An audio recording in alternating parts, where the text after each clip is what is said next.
or take a day 8 tests.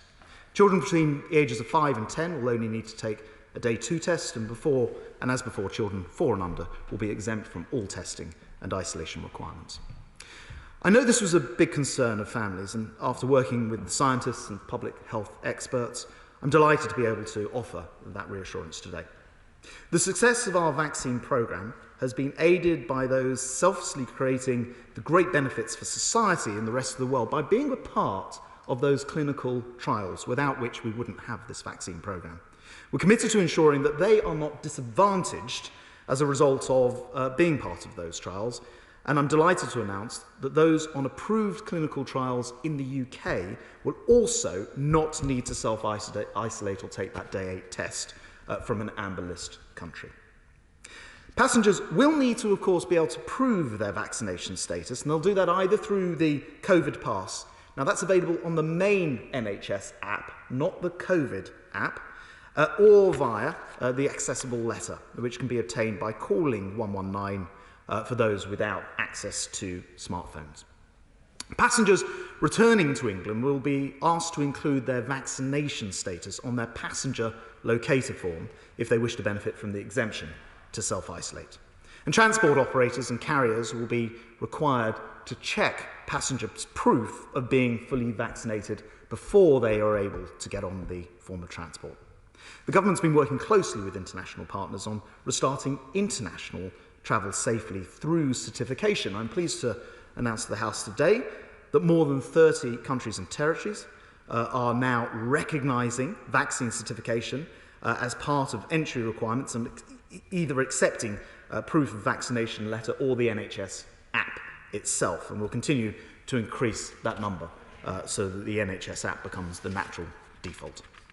Passengers should, of course, check with the Foreign Office travel advice to understand the latest entry requirements and COVID-19 rules at their destination. And Madam Deputy Speaker, we know that travel is important, that many people have not been able to travel, of course, for the last year and a half. This is not just, of course, about holidays, eager as we are, I'm sure, for time in the sun, but this is also about reuniting families who've been apart throughout this pandemic. It's about helping businesses to trade and grow, and it's about supporting aviation, a sector which hundreds of thousands of jobs rely on. An industry which this government has backed through £7 billion of support through this pandemic. And as the industry tell me, the support is, of course, very welcome, but the only way to actually recover is to allow them to fly and for travel to resume again. Which is why I'm pleased to also announce today that from the 19th of July, we'll remove the guidance that people should not travel to countries on the amber list. And this means that people will be able to travel for leisure, for business, and to see family to amber list countries. I'm sure the whole House will welcome this development and approach to international travel. However, I want to be clear that as we begin to ease restrictions, travel will not be the same as it was before in, say, 2019. People should continue to check Foreign Office travel advice, travel where possible outside of busy weekend times, and importantly, they should expect that their experience at the border will of course be different because longer waiting times will be necessitated by risks, even as we introduce and expand the range of e-gates available to read the passenger locator forms. I must also make clear that public health remains our key priority, and that's why we'll not make any changes to requirements applying to those arriving from countries on the red list, even where they are fully vaccinated. The measures I've announced today have been designed in close cooperation with my right honourable friend, the Health Secretary, along with medical and scientific experts, to ensure we can continue to minimise the risk of new variants. And as many of us know from personal travel experience, the government won't hesitate to act if required, and the data suggests that needs to happen. In other words, to put this on the record, an amber list country could still turn red, necessitating a change in behaviour when we return to the UK, and indeed, if a country goes into red, mandatory hotel quarantine. The UK has achieved many hard-won gains through our successful vaccination programme, through the continued spirit and determination of the British people. We continue to encourage people to take up the vaccine when offered, not only to protect themselves, but also to restore previous freedoms more safely. 19th of July will mark the next step of this cautious reopening of international travel. And thanks to this government's incredible success with the vaccine programme, people in England will be able to travel more easily, visit their family and friends who they've not seen for such a long time, and also get business moving again, kickstarting our economy while keeping the UK safe and supporting a wide range of jobs and industries in the process. Madam Deputy Speaker, I commend this statement to the House. We now go to the Shadow Secretary of State, Jim McMahon. Thank you, Madam Deputy Speaker. Can I thank the Secretary of State for oversight of the statement this morning? Madam Deputy Speaker, when I questioned the Secretary of State on publishing the data, he said the JCVI and Public Health England do indeed publish their methodology and the data behind it for each of these countries. It's already published. However, the assessment to the 15th of June only has published limited data on 22 countries. And even with this very limited data, it shows absolutely no data for incoming passenger testing, no data for new variant testing for some of the countries that were moved to the green list, including the Balearics. The debate last time focused on India, Pakistan and Bangladesh, yet none of those countries have had the data published. Nor have the countries which are critical to our economy, including the US, Canada, and the vast majority of the EU. When the full data is published, will he ensure that it shows a very clear direction of travel for each and every country to instill travel confidence once more? And will he finally allow a full review of the delay in adding India to the red list alongside Pakistan and Bangladesh, which led to the rapid spread of the Johnson variant, which he knows has delayed restrictions being eased here in the UK. It's also noted, Madam Deputy Speaker, that in just a week, the government has effectively taken our suggestion to effectively scrap the confused amber list. But it isn't clear if some of the countries that are currently on the amber list should in fact be moved to the red list. Can he confirm that a country-by-country assessment was carried out ahead of the statement being made today? Madam Deputy Speaker, as he'll know, Labour has been calling for the introduction of an international vaccine passport. He states that an agreement has been reached with 30 countries to accept UK vaccination status. So far, that list hasn't been published, and it's not clear what pre-testing and arrival testing will be needed. I welcome a common sense approach which will allow children to travel with their vaccinated parents and carers. And he confirmed that all of the 30 countries which he says will now accept the NHS vaccination status, that every single one of them will allow children to travel without additional restrictions. He will know that in addition to the uncertainty around the travel list, that the cost of testing is turning away would-be travellers. PCR tests often cost over £100 a person. The government could stop the rip-off we see with private testing companies, instead using spare capacity in the NHS testing sites, supported by an updated NHS app, which will also confirm testing status alongside vaccination status. We know that testing is a critical element of protecting the spread of COVID, so will he take forward these suggestions and finally make meaningful progress? Madam Deputy Speaker, when I asked the Secretary of State what action was being taken to open up transatlantic routes, he said that a US-UK working group had met the week before for the first time, yet no update has been provided on that today. So can I ask how many more times it's met since then and what progress has been made?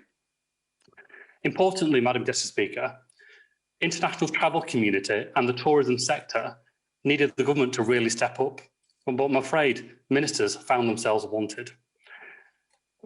Labour is clear that the government must follow the example of other countries by intervening and bringing forward a sectoral deal to protect jobs.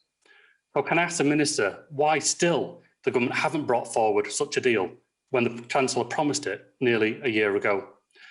When I visited Heathrow last month, they noted that over a quarter of their cost base goes in fees and levy to government.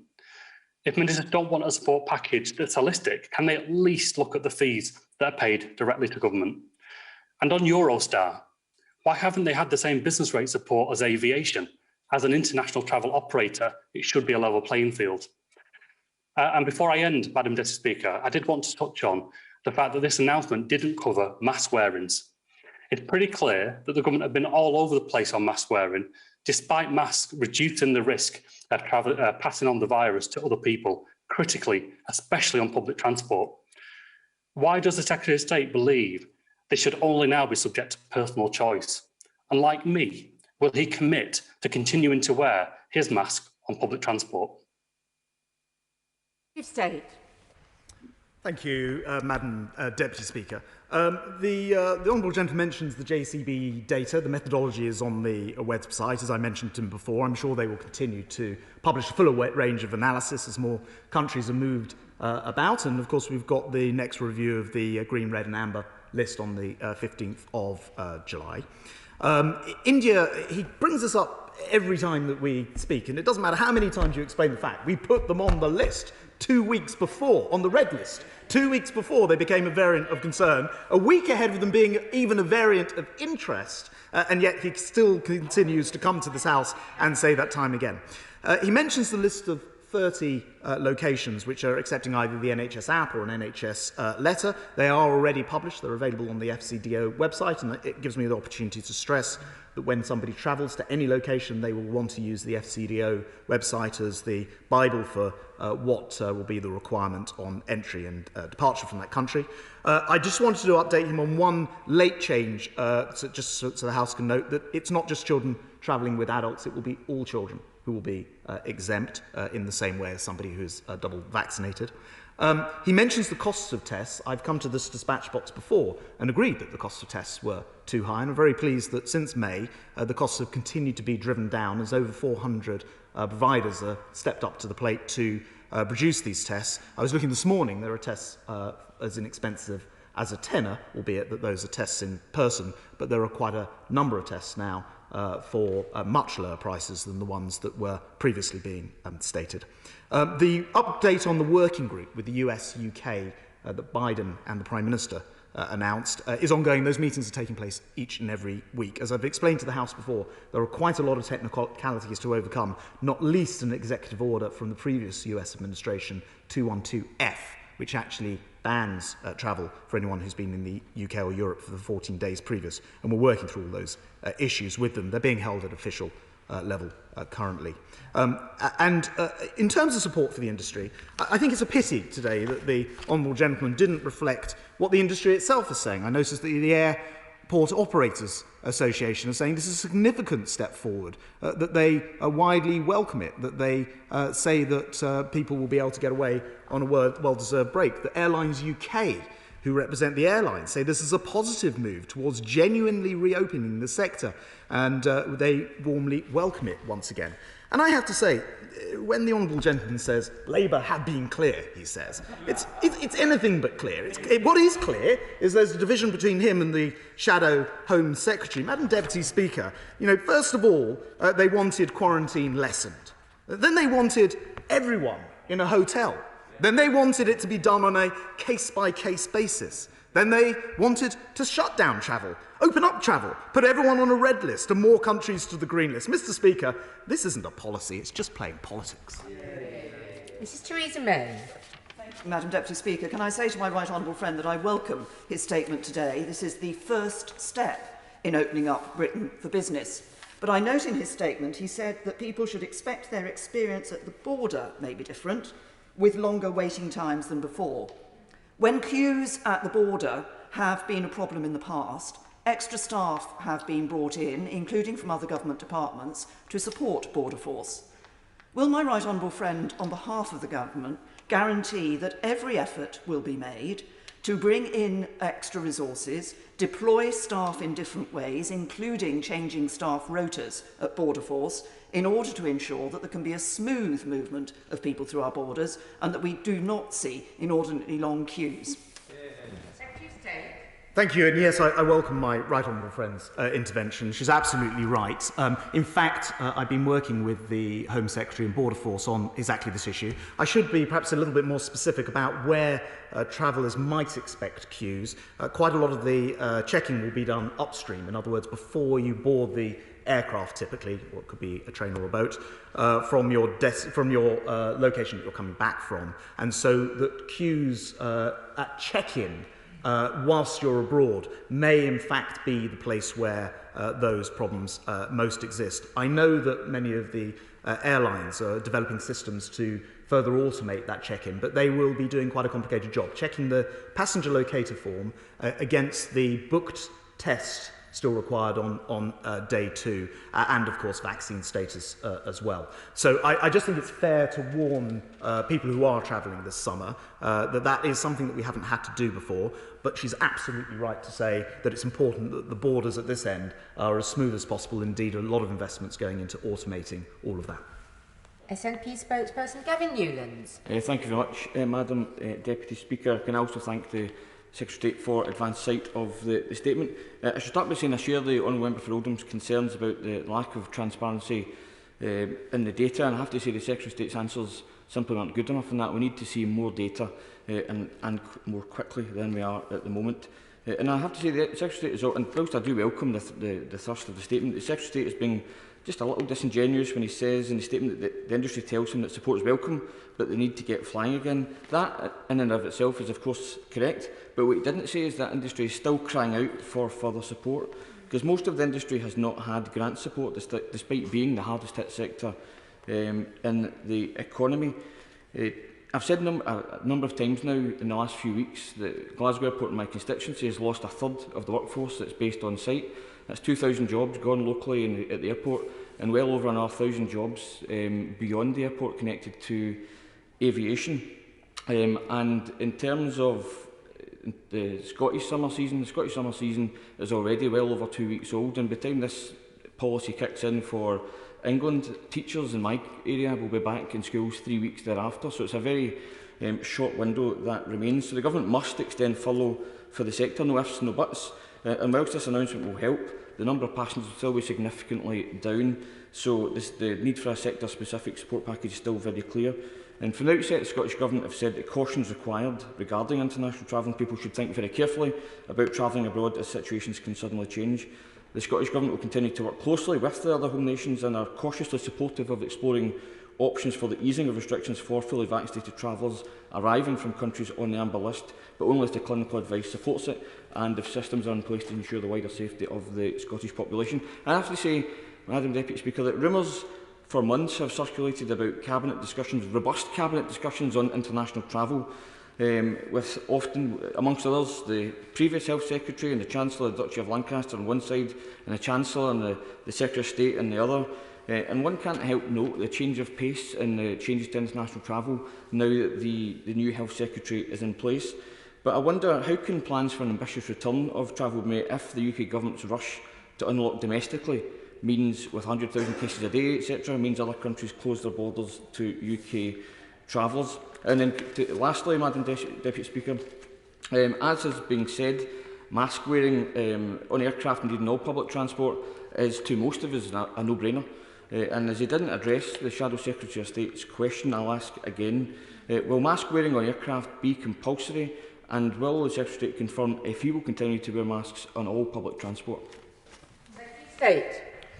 Thank you, Madam Deputy Speaker. Well, I just should point out the change of pace is because we now have a situation where the majority of adults in the UK are vaccinated, and that was not fully vaccinated. And that was not the case. It wasn't the case a month ago when we postponed step 4. It is the case now, and I can confirm to the honourable gentleman I was already discussing these changes with the previous Health Secretary, in fact. He's absolutely right. I did omit to mention about masks, and I should just bring the House up to speed. We will be still in guidance providing information about mask wearing. We know that it's sensible in more enclosed spaces, and I will wear a mask personally where it is appropriate to do so. And the airlines have already said it's a condition of carriage in, I think, all the cases that I've seen. And where it's a condition of carriage, of course, we would always wear it. On the other hand, if you're in an empty carriage on a long-distance train for many hours, then people will use their common sense. And it's something on this side of the House we absolutely applaud and agree with. We're pleased to be able to get back to a guidance situation. I have to say, Madam Deputy Speaker, when I hear the honourable gentleman quite frequently, he is a doughty campaigner for Glasgow Airport, and he often challenges me on this, I have to say to him that he might want to look a little bit closer to home.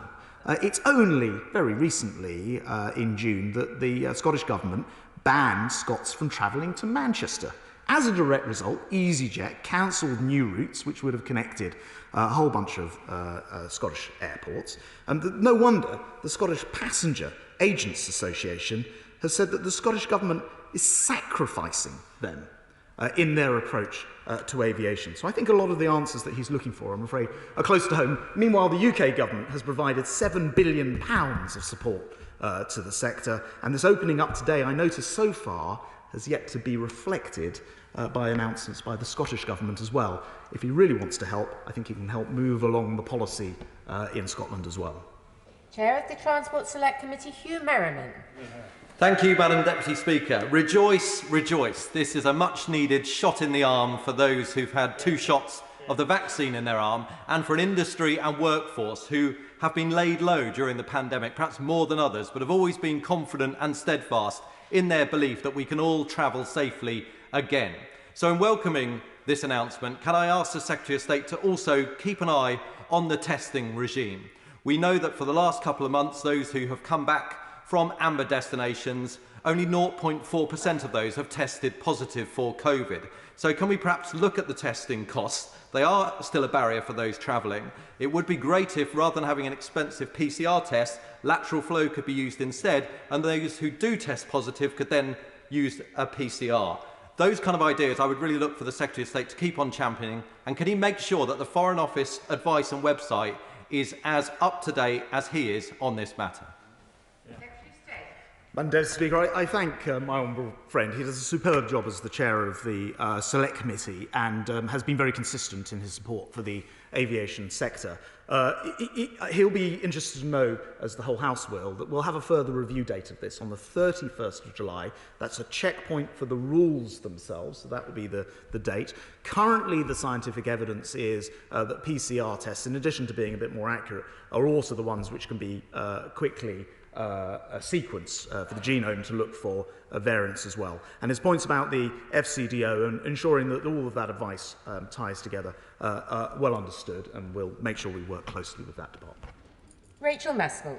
Thank you, Madam Deputy Speaker. This week, both the Prime Minister and the Health Secretary have warned of a considerable spike in the level of infections, perhaps 100,000 positive cases detected every day. This clearly is going to put pressure on our testing services, but also will have a chilling effect on inbound travel, as people will have choices to travel to nations where there is a lower infection rate. As a result of that, what kind of compensation is he looking to bring forward to the travel industry for many of the companies in my constituency who have really struggled over the last year because of the lack of government support? And will we ensure that that support is long-term so that these companies can have that bridge into their future? Well, it is, of course, true to say that there is a third wave with the Delta variant. We're in the fortunate position in the United Kingdom of having this exceptional vaccination programme, which has enabled us to, on the 19th of July, provided that it's confirmed on Monday, open up. I've described from the dispatch box today how we'll allow people who've been vaccinated through the UK vaccination programme to travel again and come back and treat those amber countries as if they're green. We will, on the other side of that, work on a phase 2, which will enable people to travel here. And I'm working closely with the Culture Secretary to ensure that that can restart as soon as is possible. We need to be able to trust their vaccination programme and be able to qualify that they've had a particular type of test, of course. And that is the best way to help those travel firms in her constituency. And I must just pick up, £7 billion is not a drop in the ocean. It is a lot of money that's being used to support the travel sector. We're proud to have done so, but the very best thing will be to get the sector opened up again. We now go via video link to Julian Sturdy. Thank you, Madam Deputy Speaker. This announcement is a big step forward in the right direction and will provide a much needed boost for the travel sector. So I really do welcome what the Secretary of State has said. It will provide a meaningful choice as well for holiday destinations for families looking to go abroad this summer. However, as the chair of the Transport Select Committee has already touched on, the Secretary of State will be aware that testing requirements remain both costly and burdensome, especially for families going forward.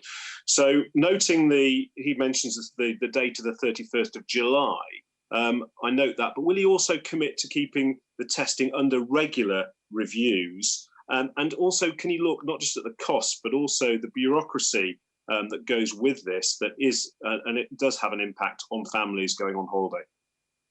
Secretary of State. I certainly welcome my honourable friend's welcome of the policy. And on the cost of tests, I do just want, because what tends to happen is the narrative runs a bit behind what's actually happening in the real world. So I jumped on the gov.uk website this morning to take a look at myself. There are some very inexpensive tests. I think the cheapest I saw was £4.95. Now, that's actually quite specific because it referred to somebody turning up at an individual test centre. They may not live anywhere near to it. So let's assume, though, that the tests are higher than the cost of tests are higher than that, but also recognise that they're no longer at the hundreds of pounds that were being quoted in the spring. I want to see that continue to be driven down. I do give him my assurance that we'll carry on working with the scientists and looking at the data. We won't be testing people for a moment longer than is required, but our primary responsibility, of course, is to protect people in the UK. We do not want to have a variant come in that we simply fail to pick up. Now go via video link to Ben Bradshaw. I warmly welcome this statement, Madam Deputy Speaker. It finally restores to us some of the freedoms our European neighbours and Americans have been enjoying for some considerable time. But if I understood the Secretary of State correctly, the green list testing requirements will still leave travel more restricted this summer than it was last summer when we didn't have the vaccines. And of course, reciprocity, as he will understand, is absolutely vital when it comes to travel. And the lack of immediate reciprocity for other countries means they're less likely to open up to us anytime soon. So why, when many European countries already accept our vaccine passport, are we incapable of accepting theirs now? Thank you very much. Well, of course, reciprocity is very important in this, and I've already explained the situation with the United States. And reciprocity would involve them not having Executive Order 212F in place, of course. That would immediately relieve some of the issues there. They do still have 50 different ways to verify tests because there's no central system. Each state has its own version. The European example is a better one, as he says. I am working very closely with my European counterparts in regular contact, and we wanted to have a first phase in place as quickly as possible, easy to verify through the UK vaccine programme, but we will move as quickly as possible, I think, to satisfy his concerns about working with other countries, including the EU digital passport. We now go via video link to Mark Harper. Thank you very much, Madam Deputy Speaker. I very much welcome this statement from the Secretary of State and also his restatement of the significant financial support given to the sector. What's his judgment about whether these changes that have been announced will allow the sector to stand on its own feet from a business viability perspective, or are we still going to have to put significant sums of public money into it? This is a debate that we need to have. Every bit of caution that people advocate comes with a price tag that has to be met by the taxpayer, and that debate, I think, is essential as we go forward. I think it's worth reflecting that this country is leading the way. I was having a look at which other countries, certainly in Europe, major economies are going for an unlock as we expect and hope to do on the 19th, subject to confirmation next Monday. And I don't see any other country who are opening up domestically quite as much. And it is time, as I think I know he agrees, to learn to live with the coronavirus. We have many advantages this year that we didn't have last year. Easily available testing, much reduced in price, vaccination, immunisation for people, all adults being able to access it. And that does mean that we can move to what will, I think, become the new world of aviation. I think to answer his question, in my conversations with the aviation sector in particular, many of them have downsized. They're now ready to start upsizing gradually as we come out of, I think, what has been the most horrendous couple of years on record for that sector. Sarah Owen. Thank you, Madam Deputy Speaker. Not only has the government's hotel quarantine policy been an utter mess, the handling of complaints and legitimate calls for exemption have been painfully slow through official channels. I've had toddlers left without milk, kids so poorly nourished in these hotels that ambulances have been called out. Some people have been left without access to drinking water, and families in Luton are being charged nearly £2.5 grand for this. Can the Secretary of State tell me who is making a profit on these astronomical charges, and why is there no discount for people on low incomes? Madam Deputy Speaker, I think the Honourable Lady is absolutely right to highlight these cases and fight for her constituents. I do just want to point out that the figure that is charged at the moment does not make a profit for the government. In fact, it's still being somewhat subsidised in the process. I also want to point out that people should not be travelling to red list countries. So, you know, the only people who should be coming back to quarantine, government quarantine, are British or Irish citizens or people with permanent rights of residence. And there should be a limit to the number of people who are still abroad and wishing to return. So I do just want to stress, I do sometimes come across cases where people are still using the red list as if it's okay, I can come back in hotel quarantine. That should not be the case. However, if she has individual cases, I'm concerned to hear about them. The system is handled by the Department of Health, and I'd be very happy to pass them on. Number 10 is withdrawn, so we go to Peter Grant. Thank you, Madam Deputy Speaker. The Secretary of State has quite rightly sounded a note of caution that anyone who chooses to travel to an amber list country needs to be prepared for the possibility that it becomes a red list country before they return.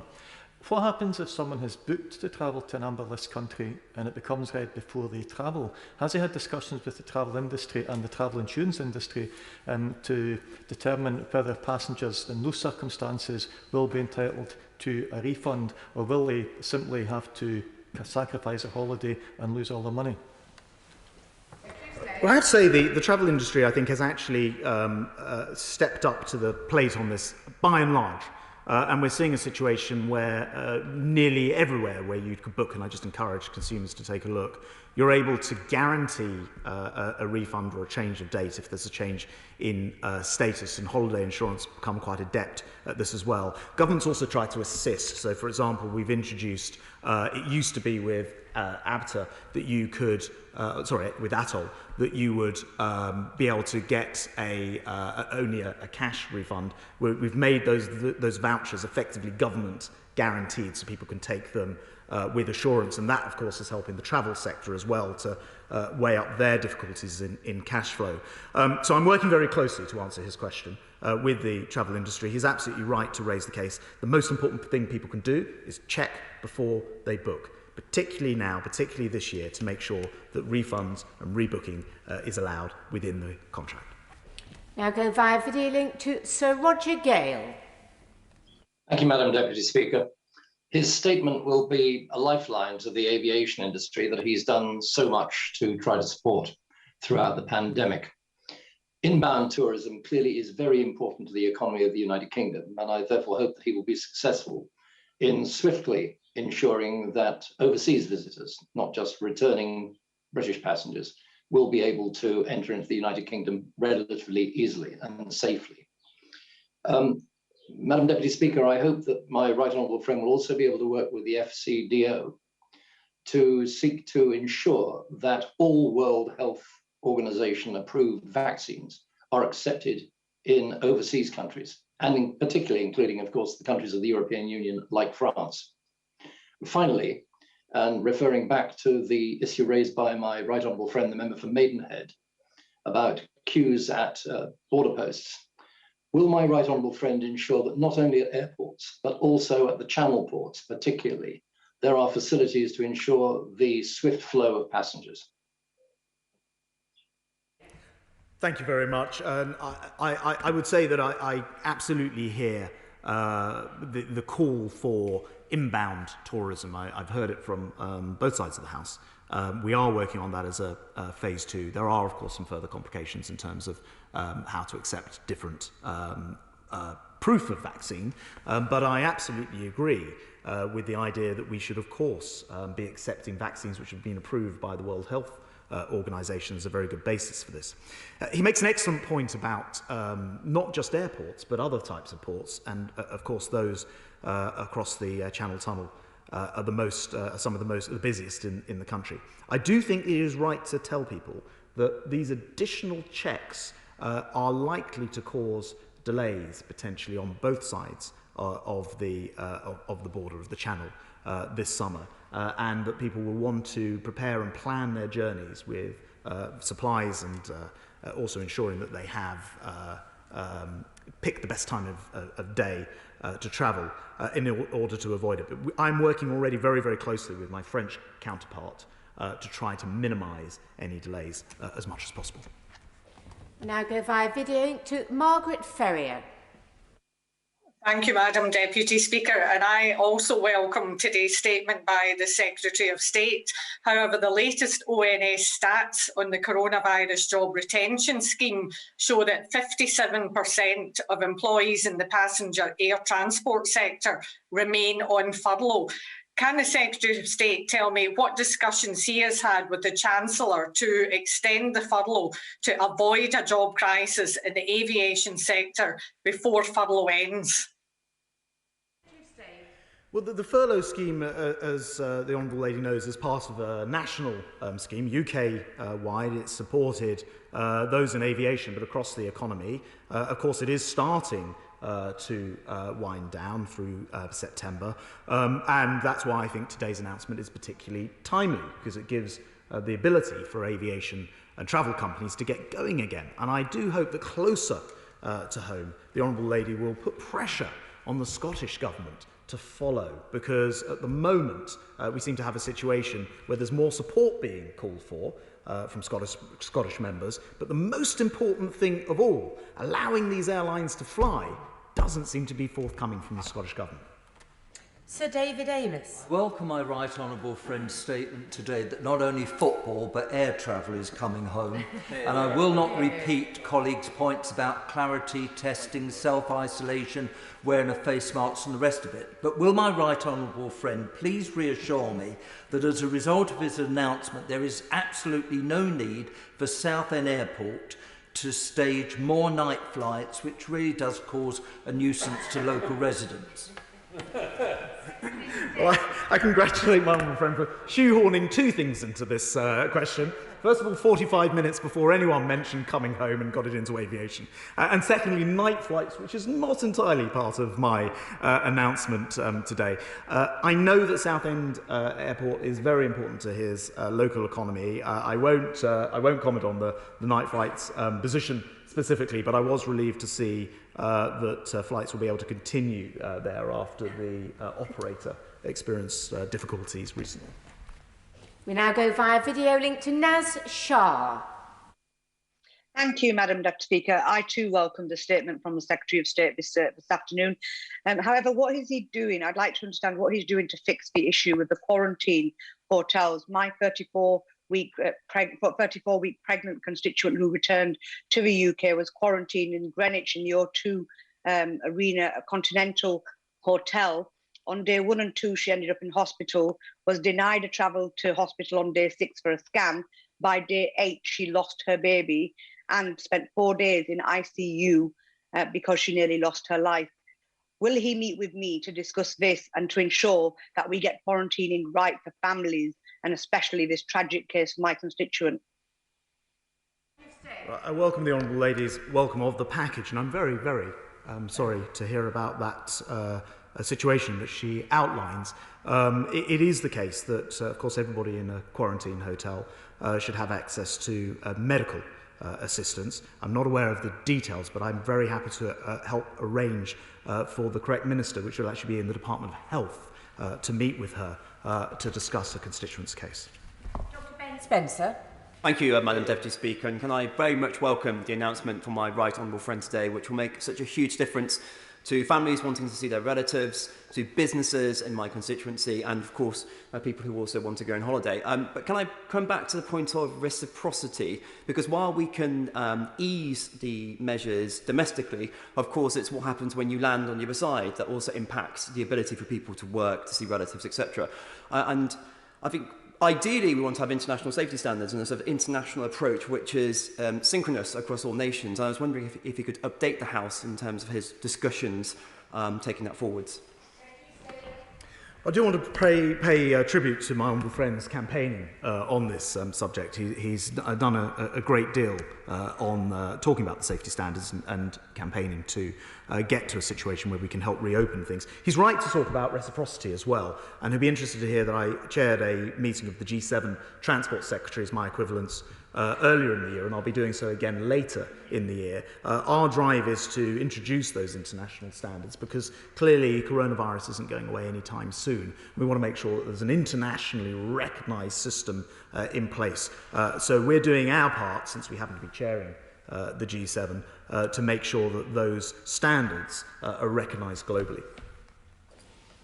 We now go via video link to Martin Day. Thank you, Madam Deputy Speaker. We find ourselves in the position where previous failures of the UK government have left us as a centre for a new variant.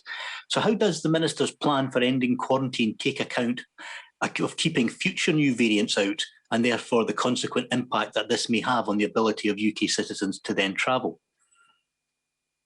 Well, as I've explained, first of all, I don't accept the premises of his point. We have had one of the most rigorous border checks in place. In fact, I was in this House only last week where I think every single speaker from all sides of the House urged an opening up. So I'm interested to hear his views.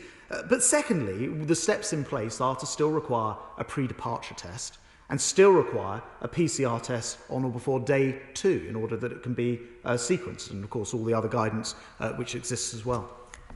By video link to Henry Smith.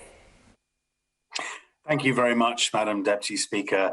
I warmly welcome the Secretary of State's announcement today. It's absolutely the right measures to be taken, but can I encourage him to, as soon as possible, go further and look to expand the number of green list countries that international travel is possible to, particularly working on that US-UK travel task force, because it's estimated for every day we don't have meaningful transatlantic flights, it is costing the UK economy some £23 million per day. Well, I do want to pay tribute to my honourable friend for all of his work and campaign on this subject. I know his constituency is very much impacted by the success or otherwise of aviation. In answer to his point, yes, we will certainly look at those countries which fall into the red, amber and green categories. For the purpose of clarity for the House, it's probably helpful for me to say that that review will take place next on the 15th of July, so not very long to wait.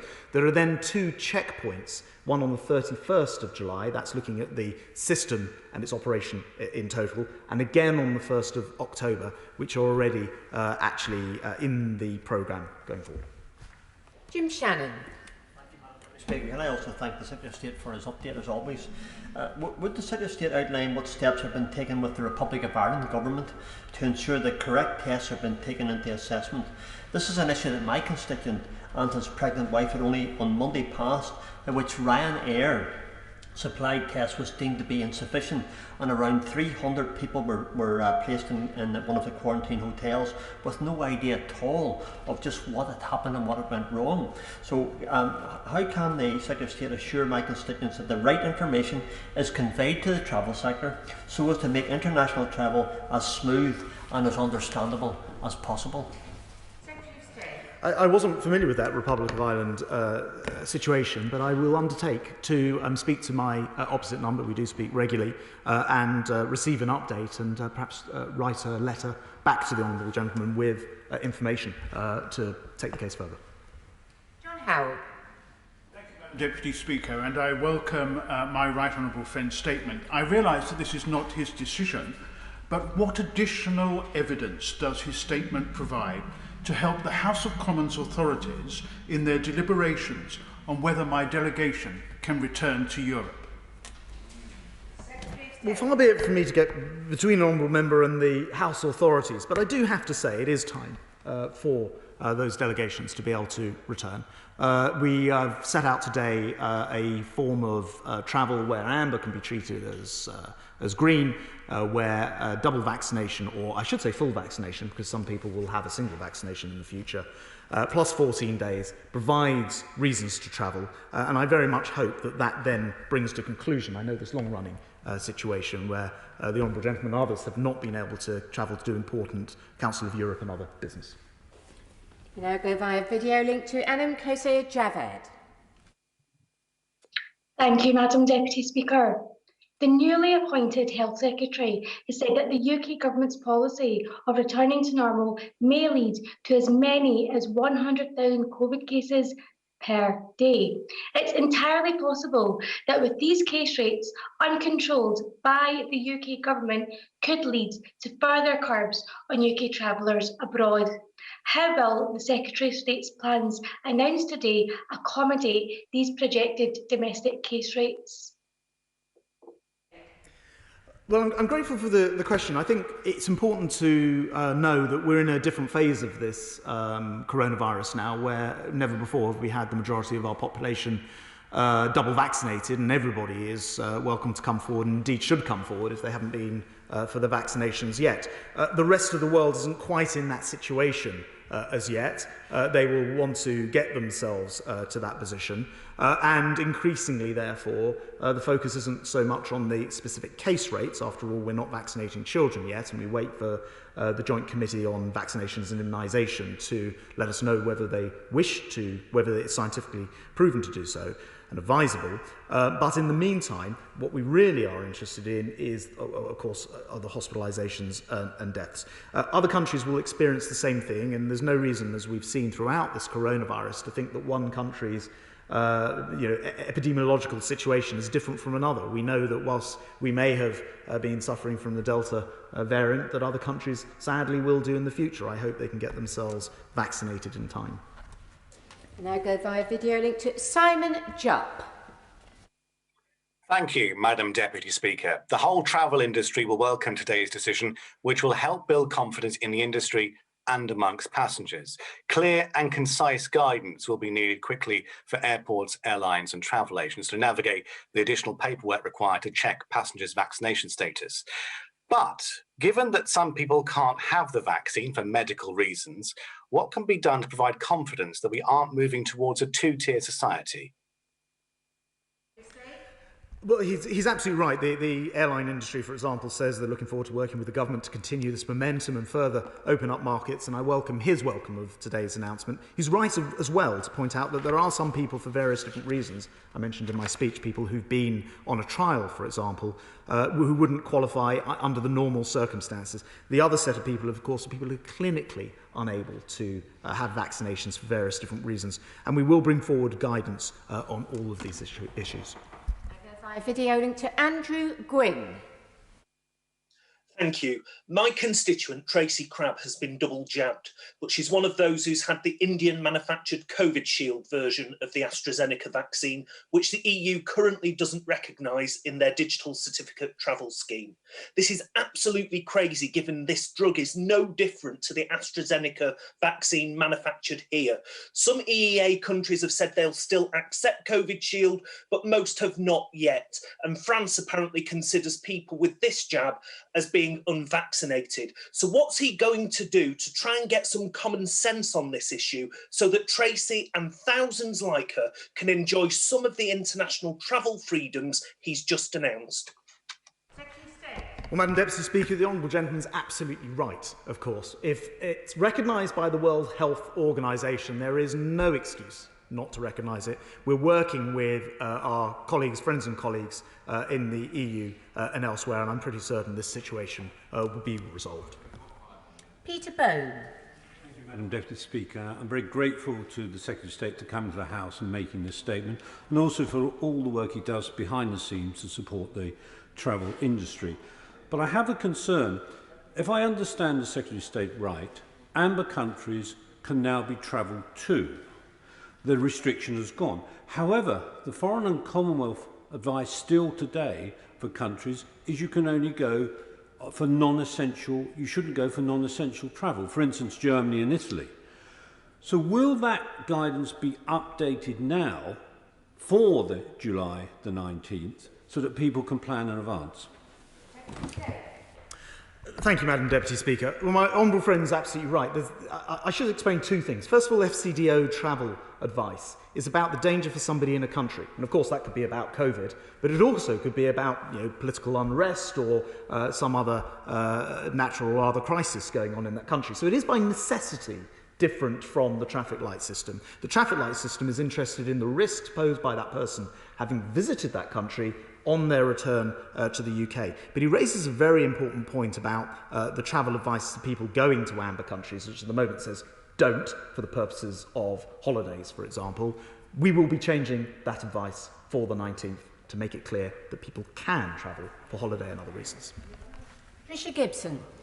Madam Deputy Speaker, I confess that I was quite surprised by the response that the Secretary of State gave to my colleague, the Honourable Member from Glenrothes, on the issue of travel insurance, given that consumer body which has found that many travellers are being left with a false impression about the travel insurance protection they would enjoy in the event of COVID-related disruption to their plans, with less than 1% of UK travel insurance policies providing people with full comprehensive cover for COVID-related disruption. In view of these concerns, will the Secretary of State undertake to discuss with the travel insurance industry to make sure that consumers can have confidence that they are appropriately covered in the event of disruption to their travel plans? I want to be clear with the House. I mean, it has involved some sort of cajoling, I would describe it as, to ensure that the travel industry is in the right place more times than not. And I'm aware of the which report she refers to. I'm also aware that the monopolies, the competition authorities, rather, have been looking at this in the case of one or two of the larger airlines have undertaken action. It is very important, and I hope that she will accept, the government is very much on the side of consumers, and we do want to see flexibility in the system. That's why we backed the ATOL system for vouchers to be accepted, to both make it easier for travellers but also for the industry, and we will do everything that we possibly can to assist. I'm very happy to accept her offer and arrange for the aviation minister and perhaps with the appropriate ministers across government to meet and discuss this issue with her. Simon Feld. Madam Deputy Speaker, may I warmly welcome this announcement. It will be much relief to companies like Travel the Globe, based in my constituency, who are a very successful travel business who have struggled over the last 18 months of uncertainty, and also to families and individuals hoping to travel and reunite with family. But given that double vaccination is key to unlocking international travel, what message does my right honourable friend have to those who are still yet to book their second jabs? One of the things that is important is people are fully vaccinated, and that means with the vaccines we're using at the moment, 2 jabs, and then you have to wait 14 days, and then you're able to use this new dispensation we've announced today on amber list travel and not have to quarantine. So the message is simple. If you haven't booked your second vaccination, you've had your first, please book. If you haven't booked your first, book that. We've reduced the waiting time to 8 weeks for those under 40. Please use this as the reason to get on the website and get yourself booked in for that second jab. Stephen Doughty. Thank you, Madam Deputy Speaker. The government made some major mistakes on our borders last year, but it is right that we move forward in a pragmatic and sensible way now in light of the success of the vaccine rollout. And I've heard from many constituents and working in the travel industry in Cardiff South and Penarth, many small travel companies who have been hit hard by this crisis and want to see international travel resume in a safe way. But can the Minister just be absolutely clear about the situation for residents in Wales? He talks here of UK residents who are fully vaccinated through the UK vaccine rollout will not have to quarantine if they come back to England. Obviously, we will expect announcements in due course from the devolved administrations about their own ports and airports. But Welsh residents coming back into a UK airport, Heathrow or somewhere like that, they will not have to quarantine. Is that correct?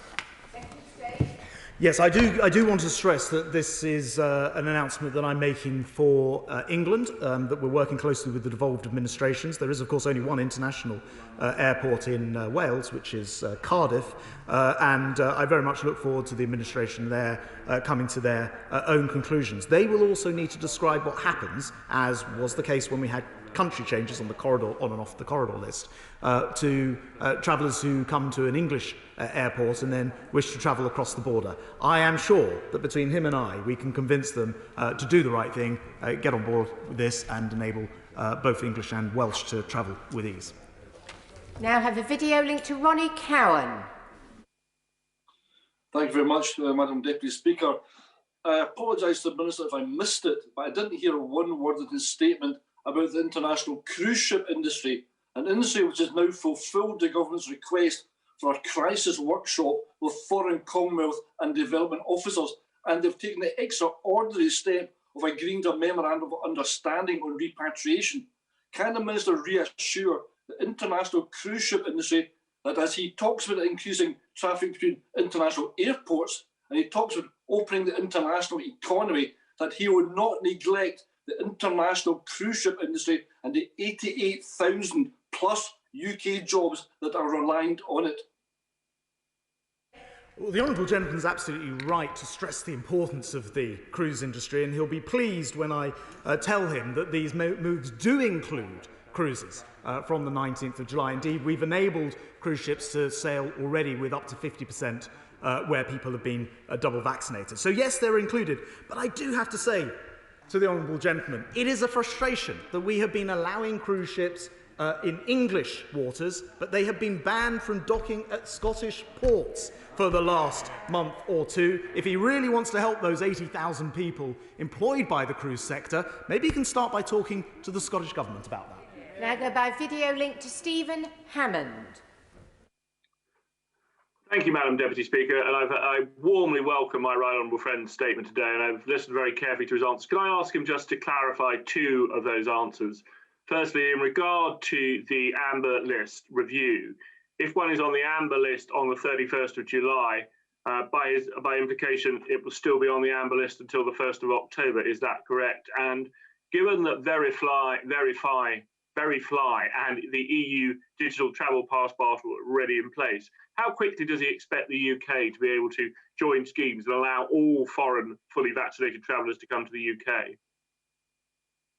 Well, Madam Deputy Speaker, I must caution that the House and everybody listening that, of course, it is the case, whilst opening up today and making these announcements, that an amber list country could, in theory, switch to being a red list country. I can provide him no such guarantee that from July to October there may not be changes. There could be. Nonetheless, I think most people realise by this stage that the path of the coronavirus is unpredictable, and I hope that this double vaccination measure provides some reassurance. So it can change quickly, and I do want to reassure my honourable friend that we will always act in to the best benefit of people and securing their health going forward. Question to Dr. Liam Fox. Mr. Speaker, I very much welcome my right honourable friend's statement. Can you consider issuing some separate guidance for business travellers who have multiple short visits abroad? Clearly, it's self-evident you can't take a test 3 days before returning if you've only got a 1 or a 2 day visit. So, given that many of business travellers will undertake such visits, will he issue that? And can he also give a commitment to publish the criteria on which the decision to place a country in green, amber or red is taken? Because if the travel industry knew what the criteria were and the methodology, they would have an idea of the direction of travel rather than having sudden events imposed and deadlines imposed upon them. So, sure, well, Madam Deputy Speaker, my right honourable friend is absolutely right to mention the case of, for example, a business traveller who might go from A to B to C. One of the things which is little noticed is that the test is up to day 2. It's not a day 2 test per se. I think it might be helpful, though, if I were to write to him in more detail about the application and how that would work under this new system with regard to, for example, somebody travelling perhaps for business to many different places. And finally, Madam Deputy Speaker, I'm pleased to tell my right honourable friend that on the gov.uk website, the methodology for the JBC is already set out, and it does include subsections of a number of different criteria applied. I often hear people say, X country has fewer cases than we do, so why aren't they on the green list? The answer is probably they're not sequencing their genome, they're not uploading it to the GIS-aid internationally recognised format, perhaps they're not vaccinating people at quite the rate that we have. So there are many different factors, but they are all set out by the JCB. I thank the Secretary of State for his statement, and I'm suspending the House for 3 minutes to make arrangements for the next business.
driven from the classroom and forbidden from returning.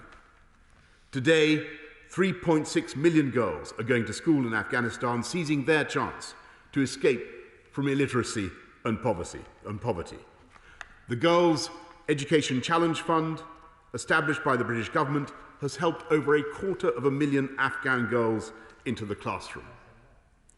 And our priority now must be to work alongside our Afghan and other partners to preserve these vital gains and the legacy of what has been achieved. Under the Taliban, women were excluded from governance. Today, women hold over 1/4 of the seats in Afghanistan's parliament. And since 2002, over 5 million refugees have returned to Afghanistan under the UN's voluntary repatriation programme, aided by the fact that Britain, the UN, and our Afghan and international partners have together cleared over 8.4 million landmines or other unexploded munitions, restoring 340,000 acres of land for productive use. In 2018, Herat province was declared free of mines after 10 years of painstaking work by the Halo Trust, based in Dumfriesshire, in a UK-funded programme. So no one should doubt the gains of the last 20 years, but nor can we shrink from the hard reality of the situation today. The international military presence in Afghanistan was never intended to be permanent. We and our NATO allies were always going to withdraw our forces. The only question was when, and there could never be a perfect moment. As long ago as 2014, the UK ceased all combat operations and brought the great majority of our troops home, reorientating our role and our involvement. About 750 service personnel stayed in Afghanistan under NATO's mission to train and assist the country's security forces. Last year, the US decided to withdraw its troops from Afghanistan while the Taliban undertook to prevent, and I quote, any group or individual, including Al-Qaeda, from using the soil of Afghanistan to threaten the security of the United States and its allies. President Biden announced in April that all American forces would leave by September at the latest. And the NATO summit declared last month that the alliance's military operations in Afghanistan were coming to an end. As a result, all British troops assigned to NATO's mission in Afghanistan are now returning home. And for obvious reasons, I will not disclose the timetable of our departure, though I can tell the House that most of our personnel have already left. I hope that no one will leap to the false conclusion that the withdrawal of our forces somehow means the end of Britain's commitment to Afghanistan. We are not about to turn away, nor are we under any illusions about the perils of today's situation and what may lie ahead. We always knew that supporting Afghanistan would be a generational undertaking, and we were equally clear that the instruments in our hands would change over time. Now, we shall use every diplomatic and humanitarian lever to support Afghanistan's development and stability. We will back the Afghan state with over £100 million of development assistance this year and £58 million for the Afghan National Security and Defence Forces. And we will, of course, continue to work alongside our Afghan partners against the terrorist threat. Our diplomats are doing everything they can to support a lasting peace settlement within Afghanistan, and they are working for regional stability, particularly by promoting better relations between Afghanistan and Pakistan. And here I commend General Carter, the Chief of the Defence Staff, for his steadfast efforts. I spoke to President Ghani on the 17th of June to assure him of the UK's commitment, and I was moved once again to hear his tribute to the British soldiers who strove so hard to give the Afghan people better lives. We must be realistic about our ability alone to influence the course of events. It will take combined efforts of many nations, including Afghanistan's neighbours, to help the Afghan people to build their future. But the threat that brought us to Afghanistan in the first place has been greatly diminished by the valour and by the sacrifice of the armed forces of Britain and many other countries. We are safer because of everything they did. Now we must persevere alongside our friends for the same goal of a stable Afghanistan, but with different tools in our hands, and I commend this statement to the House. We now come to the Opposition Deputy Leader, Angela Rayner. Thank you, Mr Speaker. Can I thank the Prime Minister for an advance copy of his statement? And can I also, first of all, give my apologies on behalf of the Leader of the Opposition, who is on a long-planned visit to meet political leaders in Northern Ireland. And may I also associate myself with the comments of the Prime Minister regarding the British service personnel and the collective efforts of our partners in NATO. This is a profound moment for more than 150,000 UK personnel who have served in Afghanistan during the last 20 years, including my honourable friends, the members for Barnsley Central and Norwich South, and many more honourable members across this House. My own brother too served in the British Armed Forces during that period, so I know how it feels to say goodbye to a loved one before a tour of duty. Thankfully, Mr Speaker, I do not know how it feels not to see your loved one come home again, and the pain that those families have gone through is unimaginable. Hundreds of British men and women lost their lives in the service of our country. Many more were wounded or injured and still suffer the physical and emotional scars. They have shown extraordinary bravery, skill and courage. So today, Mr Speaker, to everyone who served in Afghanistan and to all that loved them and supported them, we say a huge thank you. There have been moments of huge difficulty in the last 2 decades, and the situation on the ground in Afghanistan today is more concerning than at any other point in many years. That must not take away from the many positives of our engagement has brought to Afghanistan and the real difference our services and development sector have made in a country that has suffered so much. We have supported improvements in security, in governance, in economic development, and, as the Prime Minister said, in advancing the rights of women and education for girls. Yet these gains have not been secured. The Taliban are making gains on the ground, and serious questions remain about the future stability of Afghanistan.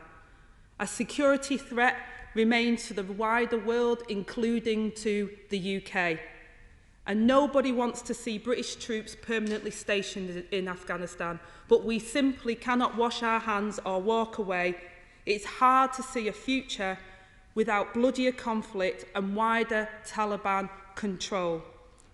Already, they are on the brink of gaining control of provincial capitals, and Afghan security forces are at risk of being overwhelmed. This, Mr Speaker, spells jeopardy for the Afghan people, particularly for Afghan women and girls, and all the things that the Prime Minister talked about earlier, who just in a just world would have had the same rights as women everywhere deserve. And in the words of the Prime Minister himself, this is a situation fraught with risk, and I understand that. So can he tell us if he argued for or against the withdrawal of the US government and in NATO, and what other steps he proposed? Our British troops made enormous sacrifices, and we believe, as a nation, we have a responsibility to our veterans. Can the Prime Minister really tell them that our work as a nation in Afghanistan is done, and their efforts will not be in vain?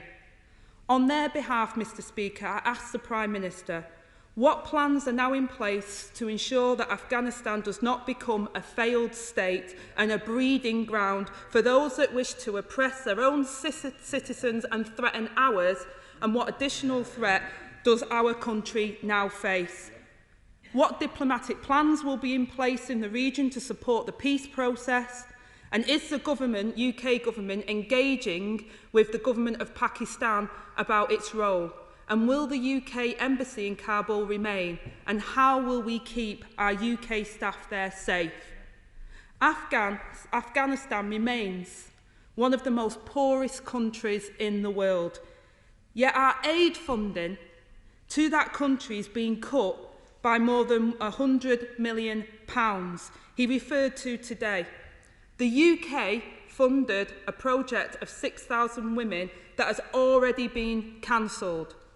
When he visited Kabul as the Foreign Secretary, he said that girls' education was our crowning achievement. So can the Prime Minister tell the House what impact his cuts to the aid budget will have on programmes there, and will he not rethink those cuts again? Mr. Speaker, I reiterate that we all want to see an end to UK military operations in Afghanistan. But if we leave without putting a plan in place to ensure that Afghanistan does not go back to the conflict and violence of the past, then we would have failed those that have given so much over the last 20 years. Building and maintaining the peace and prosperity of Afghanistan, protecting women and girls, and in turn protecting our own nation should always be our priority. To honour the legacy of those that have served and the lives that were lost, let's make sure, Prime Minister, we get this right. Prime Minister.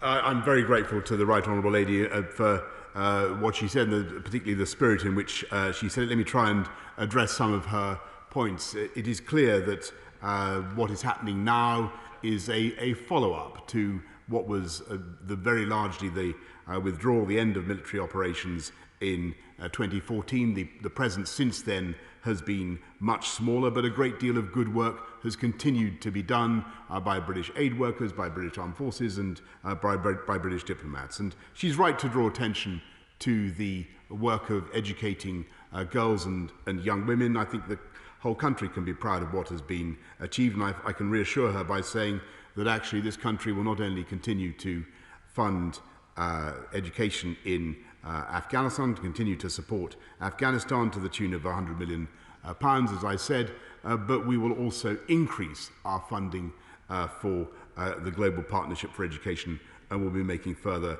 announcements about that later this month, when the Global Partnership for Education takes place here in London. And she asks the most important question, which I think veterans of the Afghan conflict will want to know, which is whether we think that the threat from Afghanistan has now been reduced. And the answer is yes, we do think the threat from Al-Qaeda is very substantially lower than it was in 2001. There remain threats, of course, from the Islamic State of Khorasan, from the Haqqani network. Of course there remain terrorist threats from Afghanistan. But the answer is to have a peaceful and a negotiated solution, and that is what our diplomats will continue to work for. And I would just say to the Taliban, they've made the commitment that I read out to the House in their negotiations with General Khalilzad. They must abide by those commitments. And they should, I'm sure that they will be aware that there is no military path. There is no military path to victory for the Taliban. There must be a peaceful and a negotiated settlement for the political crisis in Afghanistan. And the UK will continue to work to ensure that that takes place. And I believe that that can happen. I don't believe that the Taliban are guaranteed the kind of victory that you sometimes read about, Mr. Speaker, and the UK will continue to exert all its diplomatic and political efforts to ensure that there is a better future for the people of Afghanistan, for the women of Afghanistan, for young people growing up in Afghanistan, and that the legacy of those 150,000 British serving men and women who went through Afghanistan, and above all the 457 who laid down their lives, that their legacy is properly honoured, Mr. Speaker. Comes to the Church Select Committee, Tom Trugan. Thank you, Mr. Speaker, and may I first of all say thank you to the Prime Minister for coming and giving this statement himself. This is an enormously personal issue for me. I didn't meet the Honourable Member for Barnsley Central here or in any of the clubs or think tanks around Westminster. I met him about 20 miles to the west of Garmsir in the desert as we were fighting side by side against the enemies he's just listed. And the achievements that he has listed were won with the blood of my friends, and I can point him to the graves where they now lay, because that legacy is now one that is in real doubt, and we know it. And we know that it's not just his decision. We know that the US decision to withdraw forces was fundamental here. But can he explain to me, how does Britain's foreign policy work in a country like Afghanistan? If persistence isn't persistent, if endurance doesn't endure, then how can people trust us as an ally? How can people look at us as a friend? This reminds me not of Vietnam, but of Germany in 1950, at a time when we could have walked away. We could have said, it's too expensive, it's too difficult to rebuild. Let's let Stalin have it and see what happens. But we didn't, we stayed. And in doing so, we liberated the whole of Europe peacefully. Now, I understand that it's hard to do that, and I understand it demands a lot. But the integrated review set out a really impressive strategy. And it wasn't just summarised with the 3 words, God bless America. Yeah, very good. I thank my honourable friend, and I'm sure the whole House will want to thank him for his service in Afghanistan and everything, the good that he did with his fellow serving men and women in Afghanistan. But as I think he conceded in his question, what the UK has been able to do in Afghanistan has not been possible through our efforts alone, Mr. Speaker. And we have to work with others. And of course the United States plays a massive role in these considerations. But I wish to reassure him and to reassure the House that we are not walking away. And I made that point absolutely clear to President Ghani on the 17th of June. We are, as I say to the Right Honourable Lady, I should have answered that point. We are keeping our embassy in Kabul. And we will continue to work with our friends and allies, and particularly with the government of Pakistan, to try to bring a settlement, to try to ensure that the Taliban understand that there can be no military path to victory, and there must be a negotiated solution. And that is what the British government will continue to do. And that has been very largely what we have been doing, Mr. Speaker, since 2014. We now come to SNP leader Ian Blackford. Thank you, Mr. Speaker. And actually, it's a pleasure to follow the member for Tunbridge and Wallingham. We should listen very carefully to what he had to say, for he and others in this House that served in Afghanistan, and indeed all through these islands that went to that country, those that have sadly lost their lives, but those, of course, who were injured in the conflict, many of those that are maimed for the rest of their life. Let me thank the Prime Minister for coming to the House and for advanced sight of his statement. This is an important statement, and of course it's largely about national security. And let me state that I think there is an obligation on all of us on this side of the House to work constructively, to be a critical support to what we're seeking to achieve here. And in that spirit, I commend the Prime Minister and his office for agreeing to Privy Council meetings for the Leader of the Opposition and ourselves, because it's important that we are as informed as we should be in order that we can play the role in scrutinising the government but supporting as where appropriate. Mr. Speaker, while there would have been no question about the UK realistically maintaining a presence unilaterally in Afghanistan, there is no point pretending that the vacuum created by the accelerated withdrawal of US and allied forces has done nothing but create instability. Mr. Speaker, we know the departure of the remaining Western forces from Afghanistan has emboldened Taliban insurgents. In recent days, the Taliban have seized several districts and they have made it clear that they expect any Western forces left behind, even those guarding Kabul airport or embassies, to be a violation of the Doha deal. Mr. Speaker, it is the stability of the country and the humanitarian interests of Afghanis which should be foremost in the minds of the leaders who have had operations in that country. A situation where violent extremism and fundamentalism returns to the heart of political life in Afghanistan would be dire for Afghanis as well as our allies in the region and beyond. Mr. Speaker, in the last hours we've seen a fight back, both from Afghani government troops as well as civilians, intensify. In a stark reminder of what is at stake, thousands of women have protested in the streets for the freedoms that they know that the Taliban will deny them. All they want is what we want, a more open Afghanistan that is a better place for women for its future instead of going back to the senseless cruelty of the past. For these reasons, it is utterly inexplicable that we have cut aid spending in this country. It hinders any progress in rooting out extremism, abuses against women, and of course protecting human rights. Can I ask the Prime Minister as to what general assessment has been made as to any potential security implications of the developments in Afghanistan? What are the implications of any threats from Al-Qaeda and Islamic State? What measures will be taken by the UK government to protect the UK's diplomatic presence in Kabul? Finally, Mr. Speaker, I would like to take the opportunity to pay respects on behalf of my party to the families of the 457 British troops whose lives were lost in Afghanistan. I'm sure many of them will be following the proceedings in this House and the actions taken by the government. They'll be asking questions to make sure that there is a lasting legacy to the sacrifices that were made by so many. Yeah.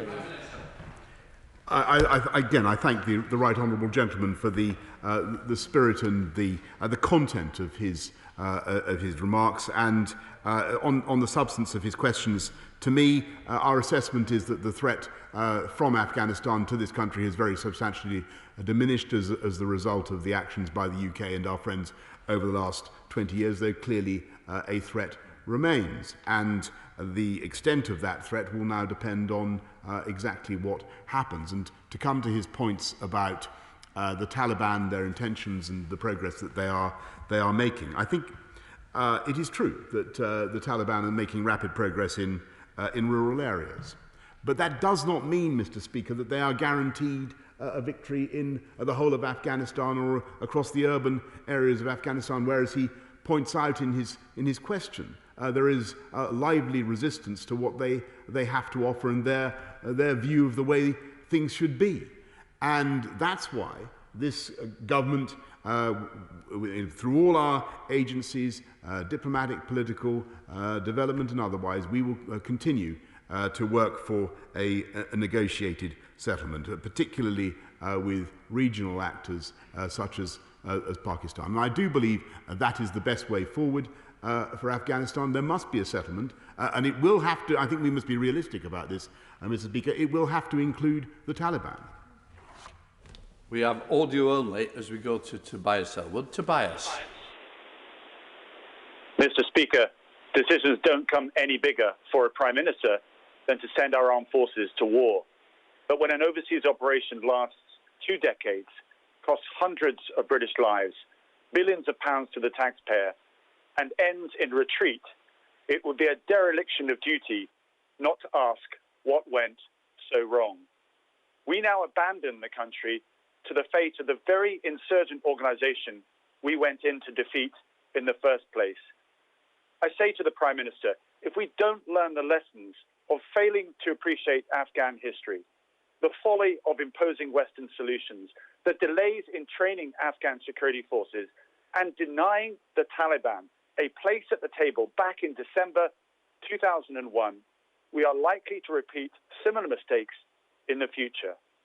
I ask the Prime Minister, please conduct a formal inquiry.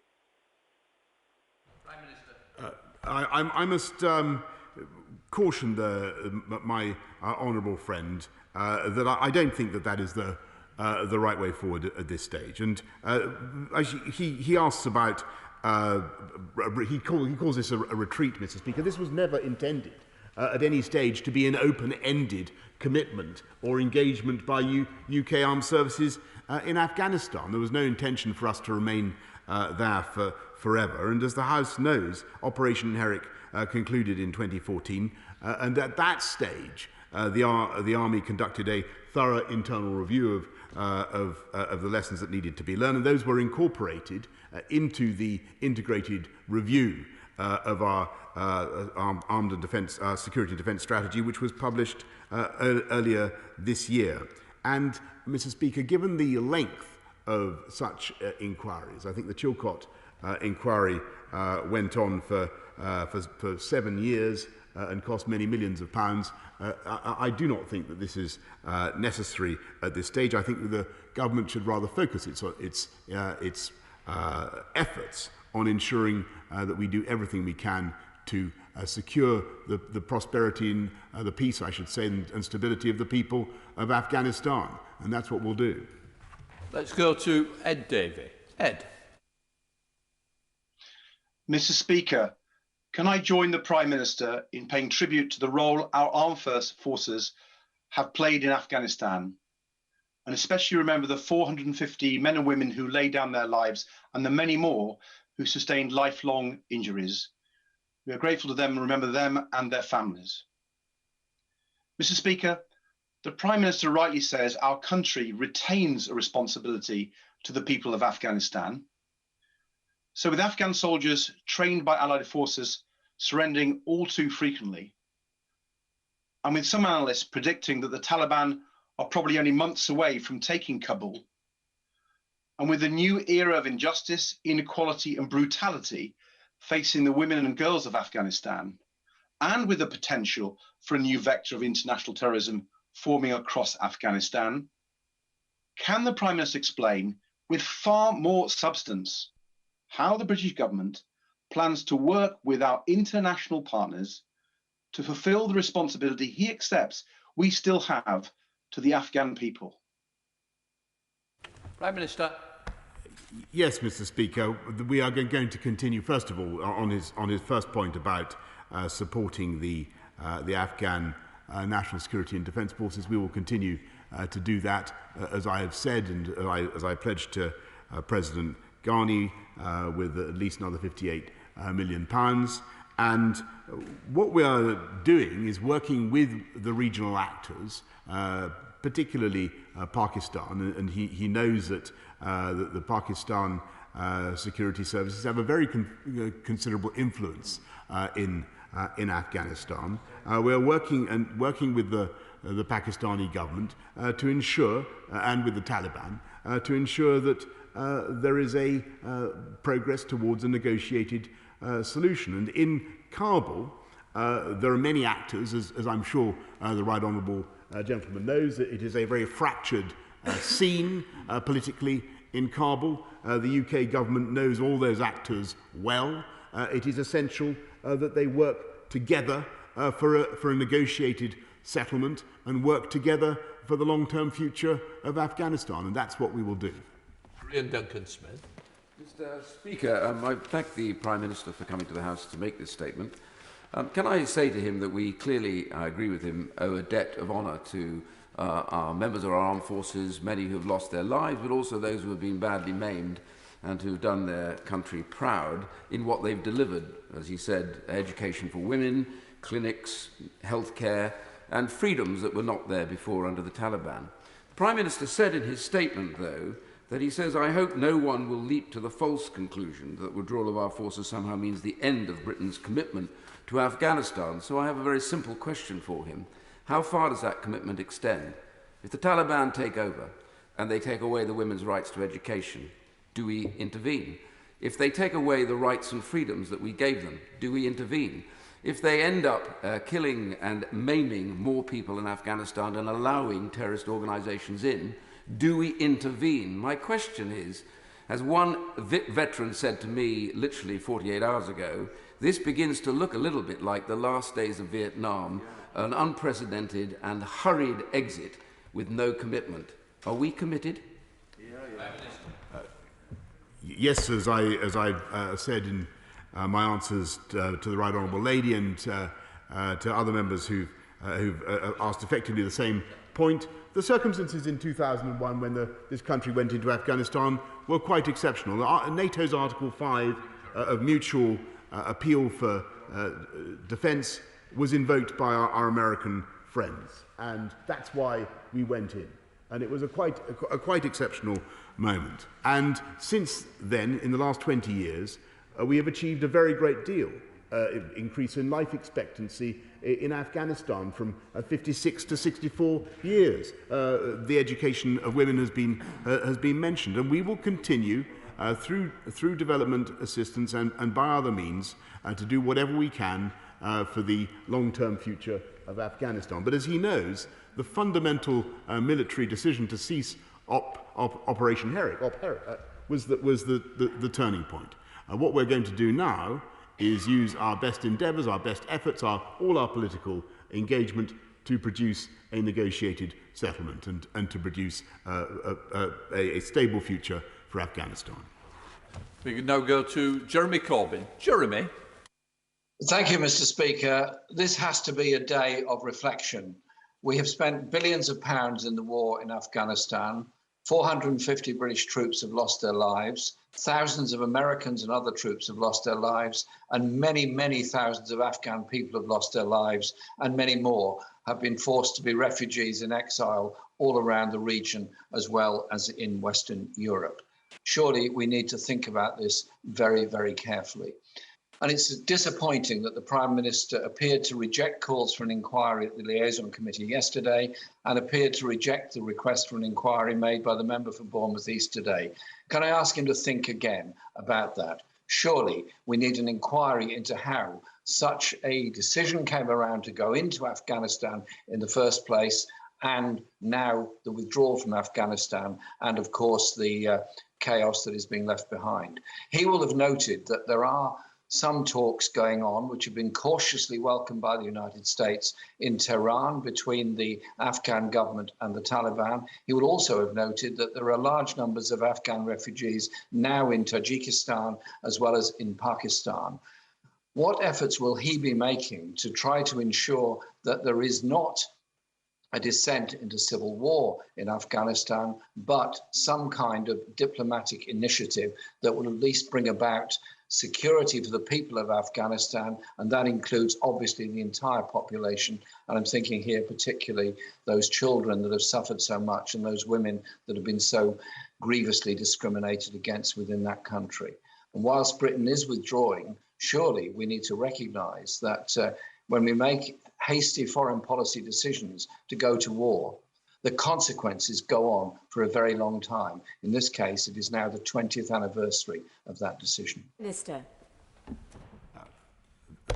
Thank the right honourable gentleman, and I of course am aware of what's happening in Tehran and the contacts that are taking place, and the role of the UK government is to promote dialogue, and I've said what I've said about the Taliban and the reality of the position that Afghanistan finds itself in. I don't think that the Taliban are capable of victory by military means. I've made that point several times, and the UK will work principally through our friends in Pakistan, but other actors as well on the ground in Kabul to try to bring about a settlement that works for Afghanistan. On his question about an inquiry, I really want to repeat what I said to several colleagues who've asked that.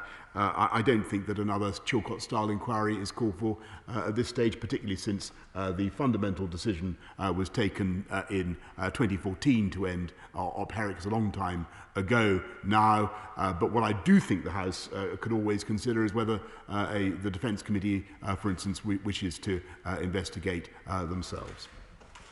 Dr. Liam Fox. Thank you, Madam Deputy Speaker. And can I thank my right honourable friend for this statement, and having been in Afghanistan many times, can I add also my very sincere tribute to our armed forces and also the civilian support and the NGOs and all those who risked and sometimes sacrificed life and limb to give the people of Afghanistan a better future. Can I ask my right honourable friend what discussions he has had with our international partners, particularly the United States, about how we will monitor and react if the hard-won gains that we made, including the rights of women, roll backwards under the brutal medieval influence of the Taliban, and perhaps even, God forbid, the re-emergence of a terrorist threat. I thank the right honourable gentleman who knows a great deal about Afghanistan and the problems that country faces. And of course, we've raised repeatedly with our American friends and other colleagues in NATO the legacy that we wish to preserve in Afghanistan, particularly the gains that have been made of women, and they understand that. I think in all candour, I must be honest with that, I don't think that the military options open to us are very great. And I think people need to recognise that, to return to the point I was making to my right honourable friend for Chingford. But we will do whatever we can diplomatically, politically, to get a realistic, lasting solution for Afghanistan. Henry Benn. Thank you very much, Madam Deputy Speaker. Yesterday, the Prime Minister told the Liaison Committee that he was apprehensive about the future of Afghanistan and that it was fraught with risks. A sentiment shared by many Afghans who fear that the gains of which he has spoken so eloquently today, girls' education, democracy, may be lost.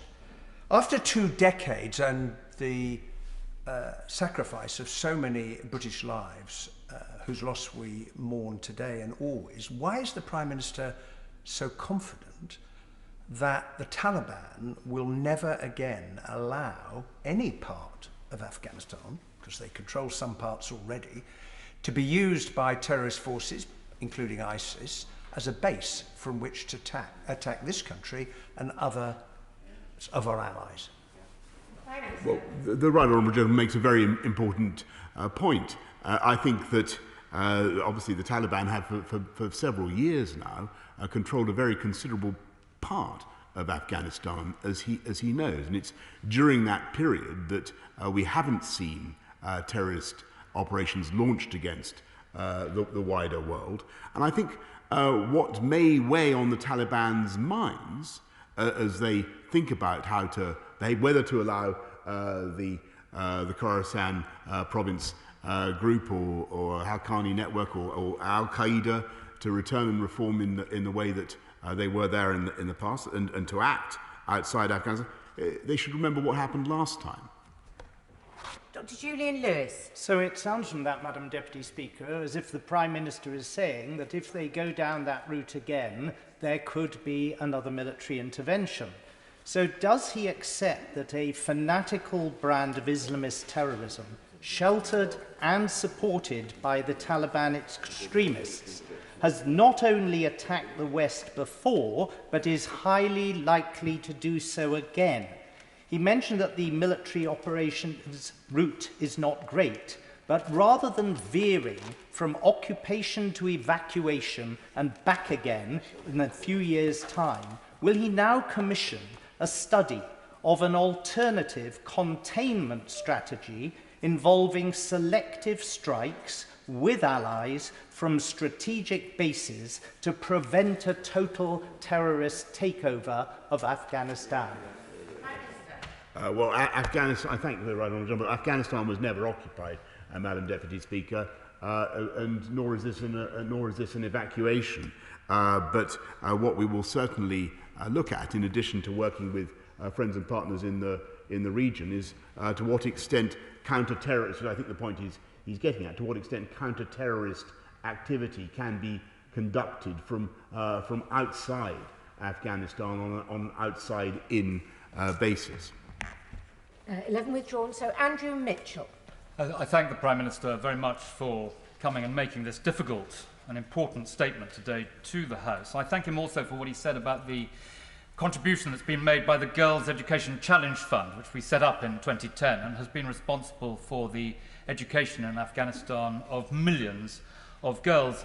It seems to me that his statement makes eloquently clear the limits of soft power and the importance of soft power. I take it that that was one of the things he was referring to at the end of his statement when he spoke about the different tools for the future, because it is soft power now which will help the Afghan state survive and hopefully deliver for its people. So I hope he won't think it's unreasonable to ask if he will look again at the recent extraordinary decision to cut our development spending in Afghanistan by £200 million. I thank him, and I know this is a subject that he has returned to many times in this House, and I understand how deeply he feels about it and how much he understands. It's still the case, Madam Deputy Speaker, that we were the third biggest bilateral donor last year to Afghanistan. We're committing a further £100 million per year to the people of Afghanistan, plus the military and logistical support for the Afghan National Security and Defence Forces. I think most people in this country understand that after giving £3.2 billion in development assistance over the last 10 years to Afghanistan, I think people do understand that we're in tough financial times here in the UK, and that it remains a remarkable thing and a matter of pride that the UK is able to continue to support the people of Afghanistan in the way that we are. We now go via video link to Sarah Champion. Thank you, Madam Deputy Speaker, and I'd like to thank the Prime Minister for recognising the amazing work that aid workers have done to date in Afghanistan. I'd like to quote from the government's own website, Dev Tracker, which today states, "Almost 40 years of conflict have left Afghanistan one of the poorest and most fragile countries in the world.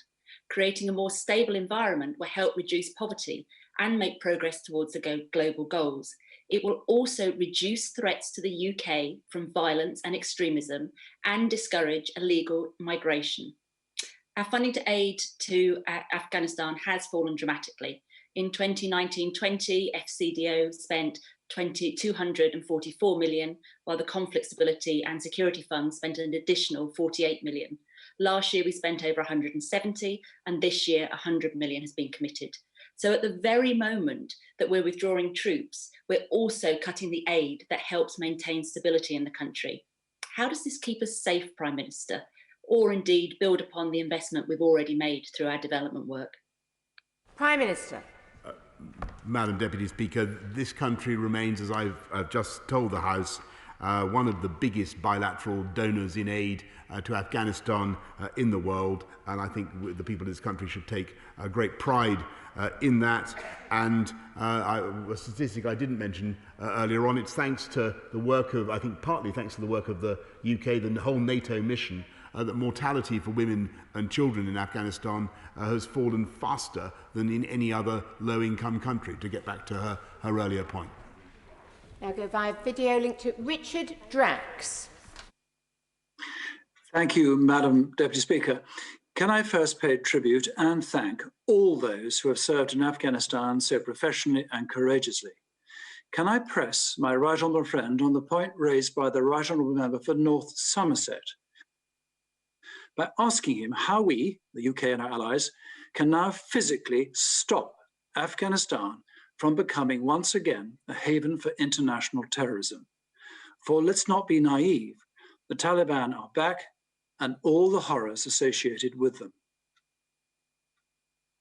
Prime Minister. A couple of quick points. I think it's important for my honourable friends not to exaggerate our ability by military might alone to stop parts of Afghanistan already being used for terrorist purposes, if that were what the Taliban desired to do, given that they already possess substantial portions of that country. It's also the case that there are many other parts of the world where, after all, international terrorism can be used as a base for international terrorism.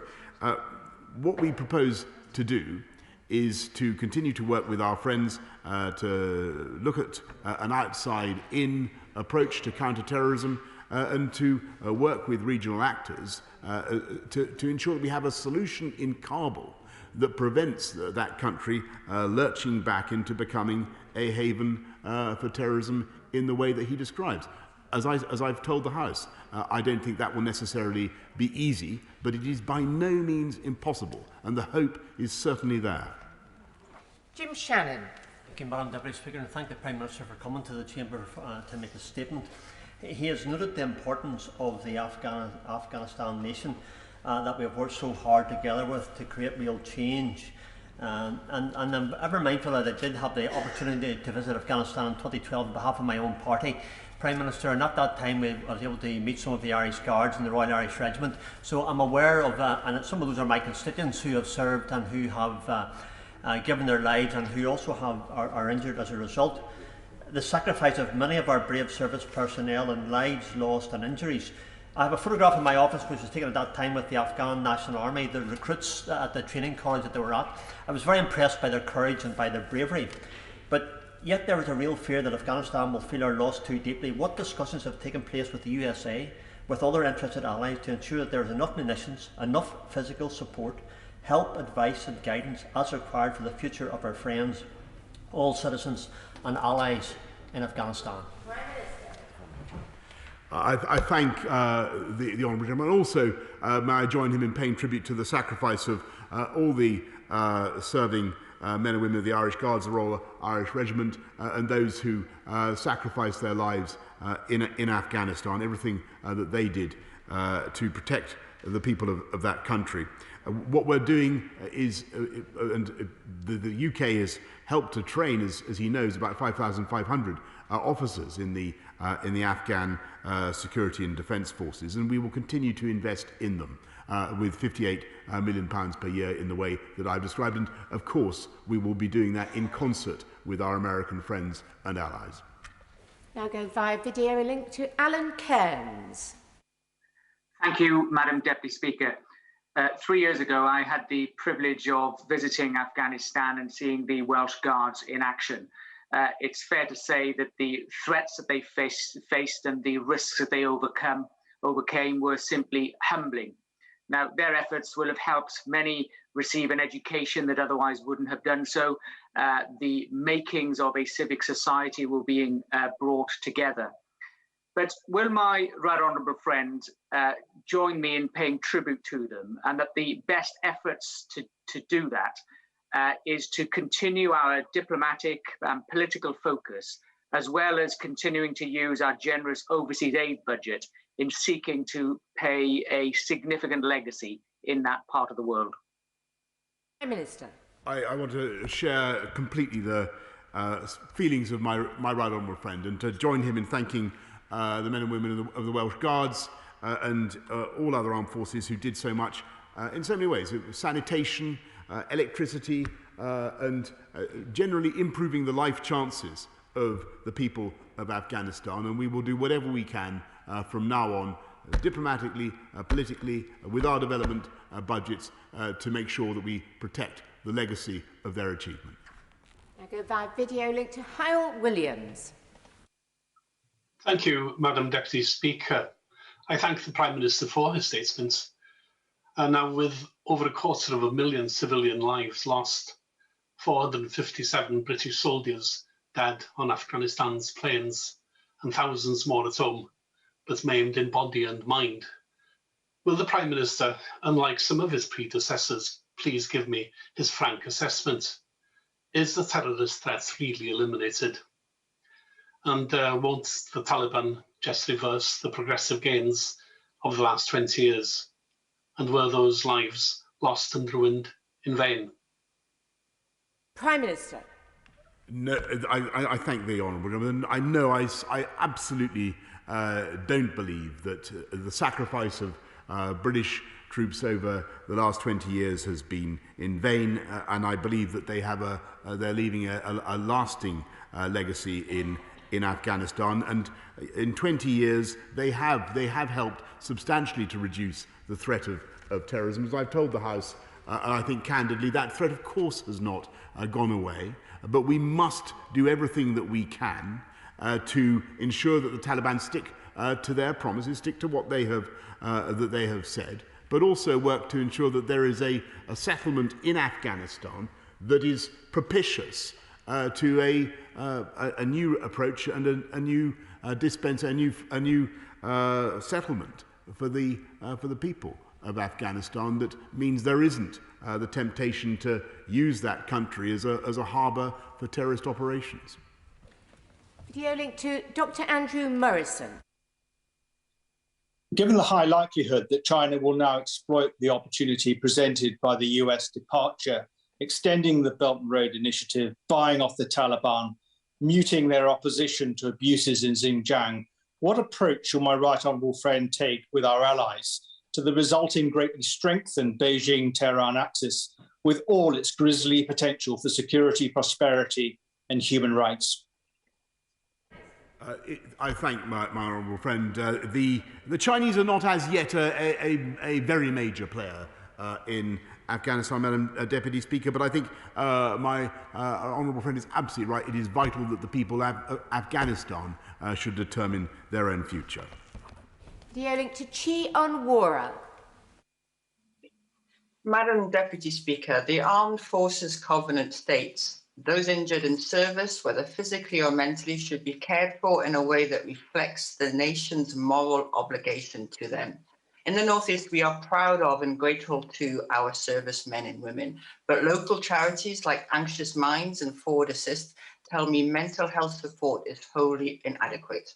So will the Prime Minister tell us how he proposes to support the mental well-being of those returning from service in Afghanistan, and why his government does not even collect data on how many veterans have committed suicide or experienced PTSD or other mental problems?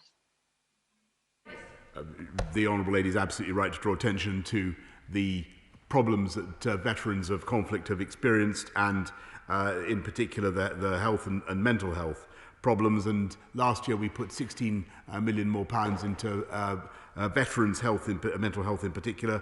This year I think the number's gone up to 17 million pounds. But we also want to make sure that we are clear with people signing up for our armed forces that we will respect their service throughout their lives. That's why we instituted the rail card for veterans and the national insurance holiday for employers who take on veterans, prioritise veterans for social housing. Madam Deputy Speaker, set up an office for veterans and have a minister for veterans in the form of my honourable friend, the member for Aldershot. Ms Rakhani. Madam Deputy Speaker, I want to join the Prime Minister and pay tribute to the armed forces who have served in Afghanistan, and on behalf of my constituents in Wilden, pay respect to the 457 lives lost. I know the Prime Minister is very dedicated in supporting women and girls. I was in Afghanistan post 9/11, and the women and girls are telling me now that under Taliban, regardless of any peace settlement, they are lambs to a slaughter. Schools will be closed and clinics will be closed. I believe that President Biden is due to make an announcement and provide safe passage to 2,000 vulnerable women. But I would argue with those women leaving, there will be a further vacuum of women being able to carry out education and any medical treatment, which will mean more female lives lost in Afghanistan. Can I ask the Prime Minister, what support are we going to give to the embassy when the Taliban arrive in Kabul? And secondly, with the growth of the Taliban and in their wings Daesh, there will be an export of violent extremism. So what strategies are in place to protect our children here who may be brainwashed by violent extremism? Prime Minister. I thank my honourable friend, and I also, by the way, thank her for her service in Afghanistan, for the overseas service of the World Service of the BBC. And I know that she knows and cares deeply about that country. We will, of course, work with the Americans and all our NATO allies to achieve the objectives that she sets out, particularly protecting this country against terrorist threats, but also making sure that any settlement that we are able to encourage protects the rights and freedoms of women that have been won partly through the efforts and sacrifice of British Armed Services. Kevin Jones. Can I thank the Prime Minister for his statement and join him in thanking all those that have served in Afghanistan and those that have lost their lives. The Prime Minister is very clear that withdrawal of troops from Afghanistan doesn't mean that we're not going to be committed to the future of Afghanistan. But like the Right Honourable Member for Chingford and Wood Green, I'd just like to be clear what that commitment is. He says that he wants to negotiate a settlement, which I agree with him, everyone does. But over the next few days and months, Afghan security forces are going to come under attack. So will they get access to logistic, intelligence and air support which they're going to need? I accept that won't just be delivered by the United Kingdom, it will be a coalition agreement. But we need to have some clarity on that if we're not going to see the collapse of some of those forces very quickly. Prime Minister. I thank him, and I know he understands the situation very well. I mean, may I just say to him, it's not open, I don't think, to the Taliban to enforce a military solution, but nor is it open to us, to NATO, to have a military solution either. And I'm sure he will accept that. What we want is a negotiated settlement that I think is in the best interest of all parties. Sir Edward Lee. The Prime Minister has been given a hard time today, and I have a lot of sympathy for him, because given that we have to follow in the wake of the Americans, we have very few cards to play. And I give him credit for coming here and taking it on the chin that this is a catastrophic defeat for the West. Very sad day for tens of thousands of British personnel whose life work may now lie in ruins, and abandonment of all our friends in Afghanistan. And, you know, let's be honest, the Taliban will probably take over large tracts of the country, and the rest may be taken over by warlords. So it's a desperate situation. But am I asked this question? Given that we've spent all this money on overseas aid, I think over 825 million in the last 4 years, and given that we know from our Syrian experience that there's no point in dispensing aid in a completely war-torn country, it just leads to corruption and disaster, is he prepared to work with our NATO allies to ensure not only that our embassy is protected, but aid workers are protected, that there is some minimum military force? Otherwise, there's no point in dispersing this aid to Afghanistan. It will just go up in flames. I thank him. We will do whatever we can to ensure that we protect our diplomatic and our development assistance, obviously. But I just don't, Madam, accept the characterisation that my right honourable friend has given of what is happening today. After all, the main strategic decision to end Op Herrick took place in 2014, and I believe actually that the legacy of UK involvement in Afghanistan is a proud one and will be a lasting one. Millions of children educated who would not otherwise have been educated, millions of girls in school who would not otherwise have been in school, and the reduction in the terrorist threat for that country for decades, and the chance, I think, still of a political negotiated settlement involving the Taliban, which is, I think, really the only realistic prospect for that country. Marion Fellows. Thank you, Madam Deputy Speaker, and it's right today that we remember the sacrifices of our troops in Afghanistan. In his statement, the Prime Minister said that 3.6 million girls are now going to school in Afghanistan, and that the Girls' Education Challenge Fund has helped over 250,000 Afghan girls into the classroom, and that our priority must be to work alongside our Afghan and other partners to preserve what has already been achieved. And in response to the Honourable Member for Ashton-under-Lyme, the Prime Minister said there would be an increase in funding for the Global Partnership for Education this year. Can the Prime Minister therefore tell us if this increase will cover the over 25% reduction on education for girls in Afghanistan, which has already taken place under his watch? Yep. I can't give her the answer to exactly how the increment in the GPE funding, the Global Partnership for Education funding, will be dispensed around the world. But clearly, Afghanistan is a very important recipient country. It's where we can achieve a huge amount, where we already have achieved a huge amount, and we're committing a further 100 million.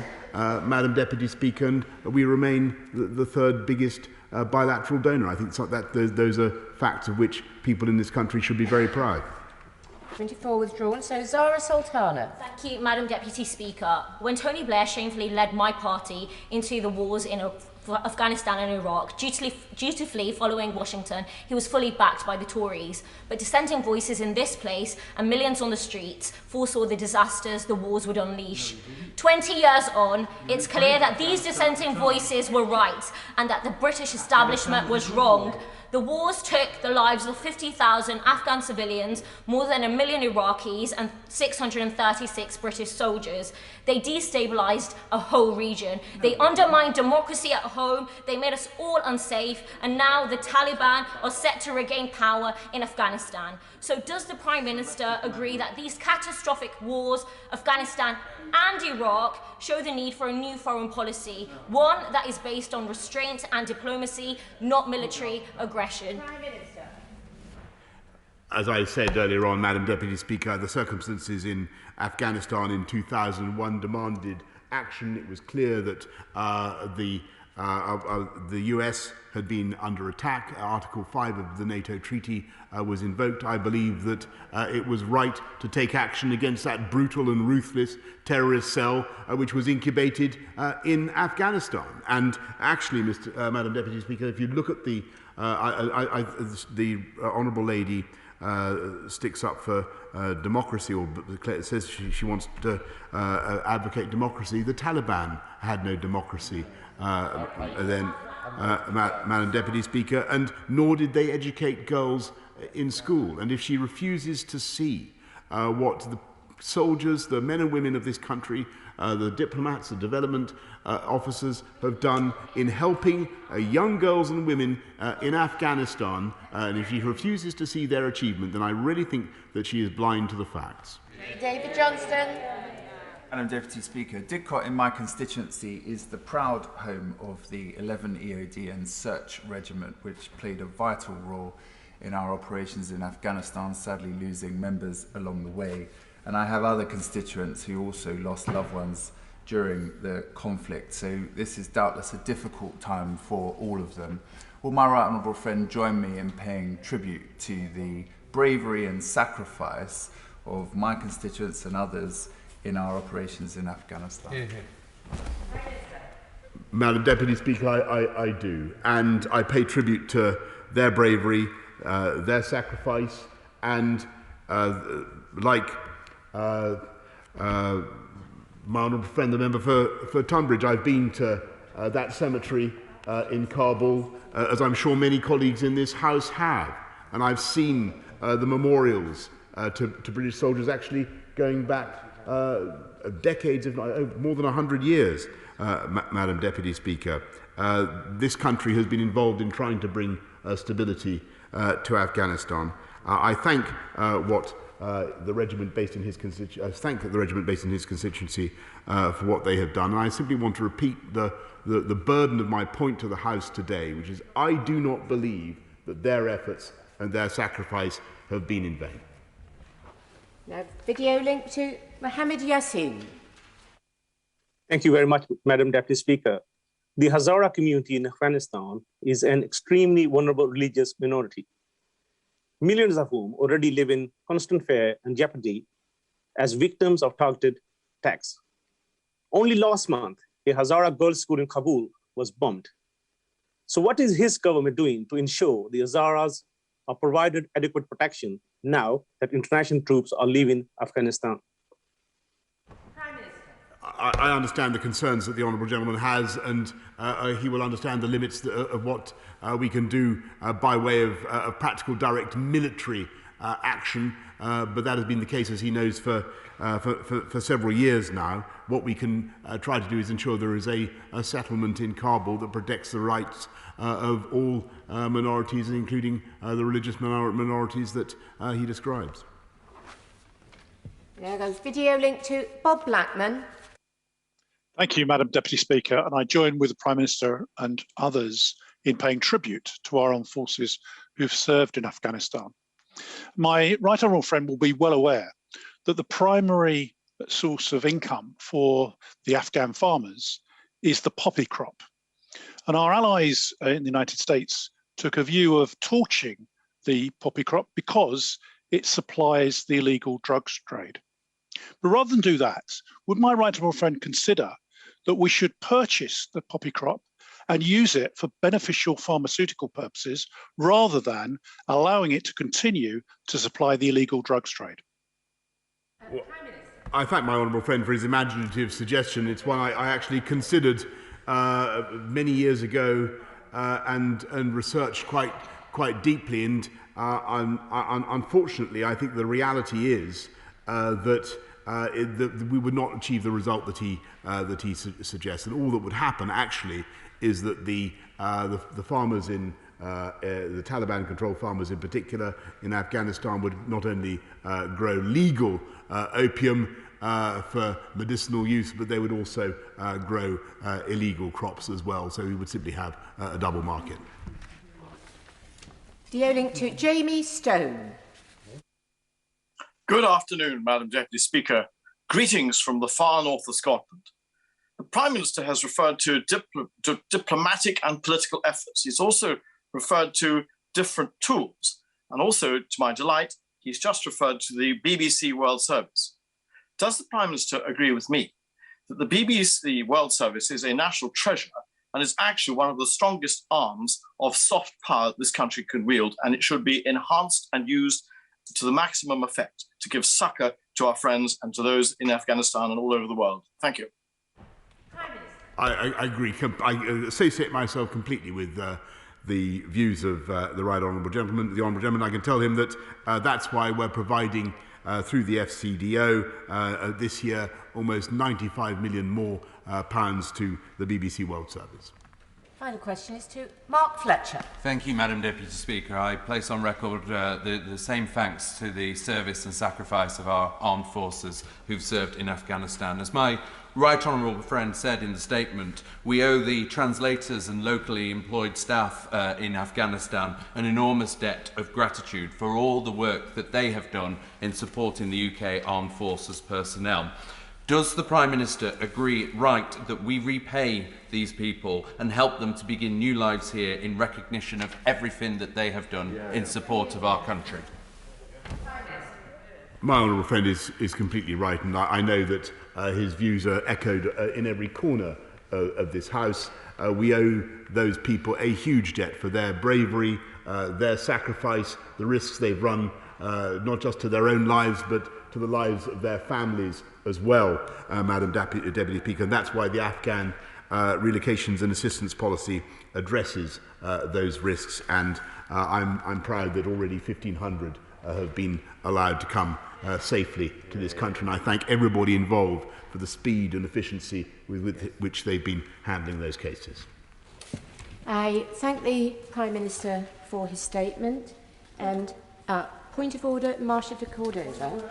Thank you, Madam Deputy Speaker. The rules of this House are very clear that any honourable member visiting another member's constituency in any official capacity should inform that member. And indeed, the ministerial code is very clear that ministers making any official visits to someone's constituency should inform them in time and in advance.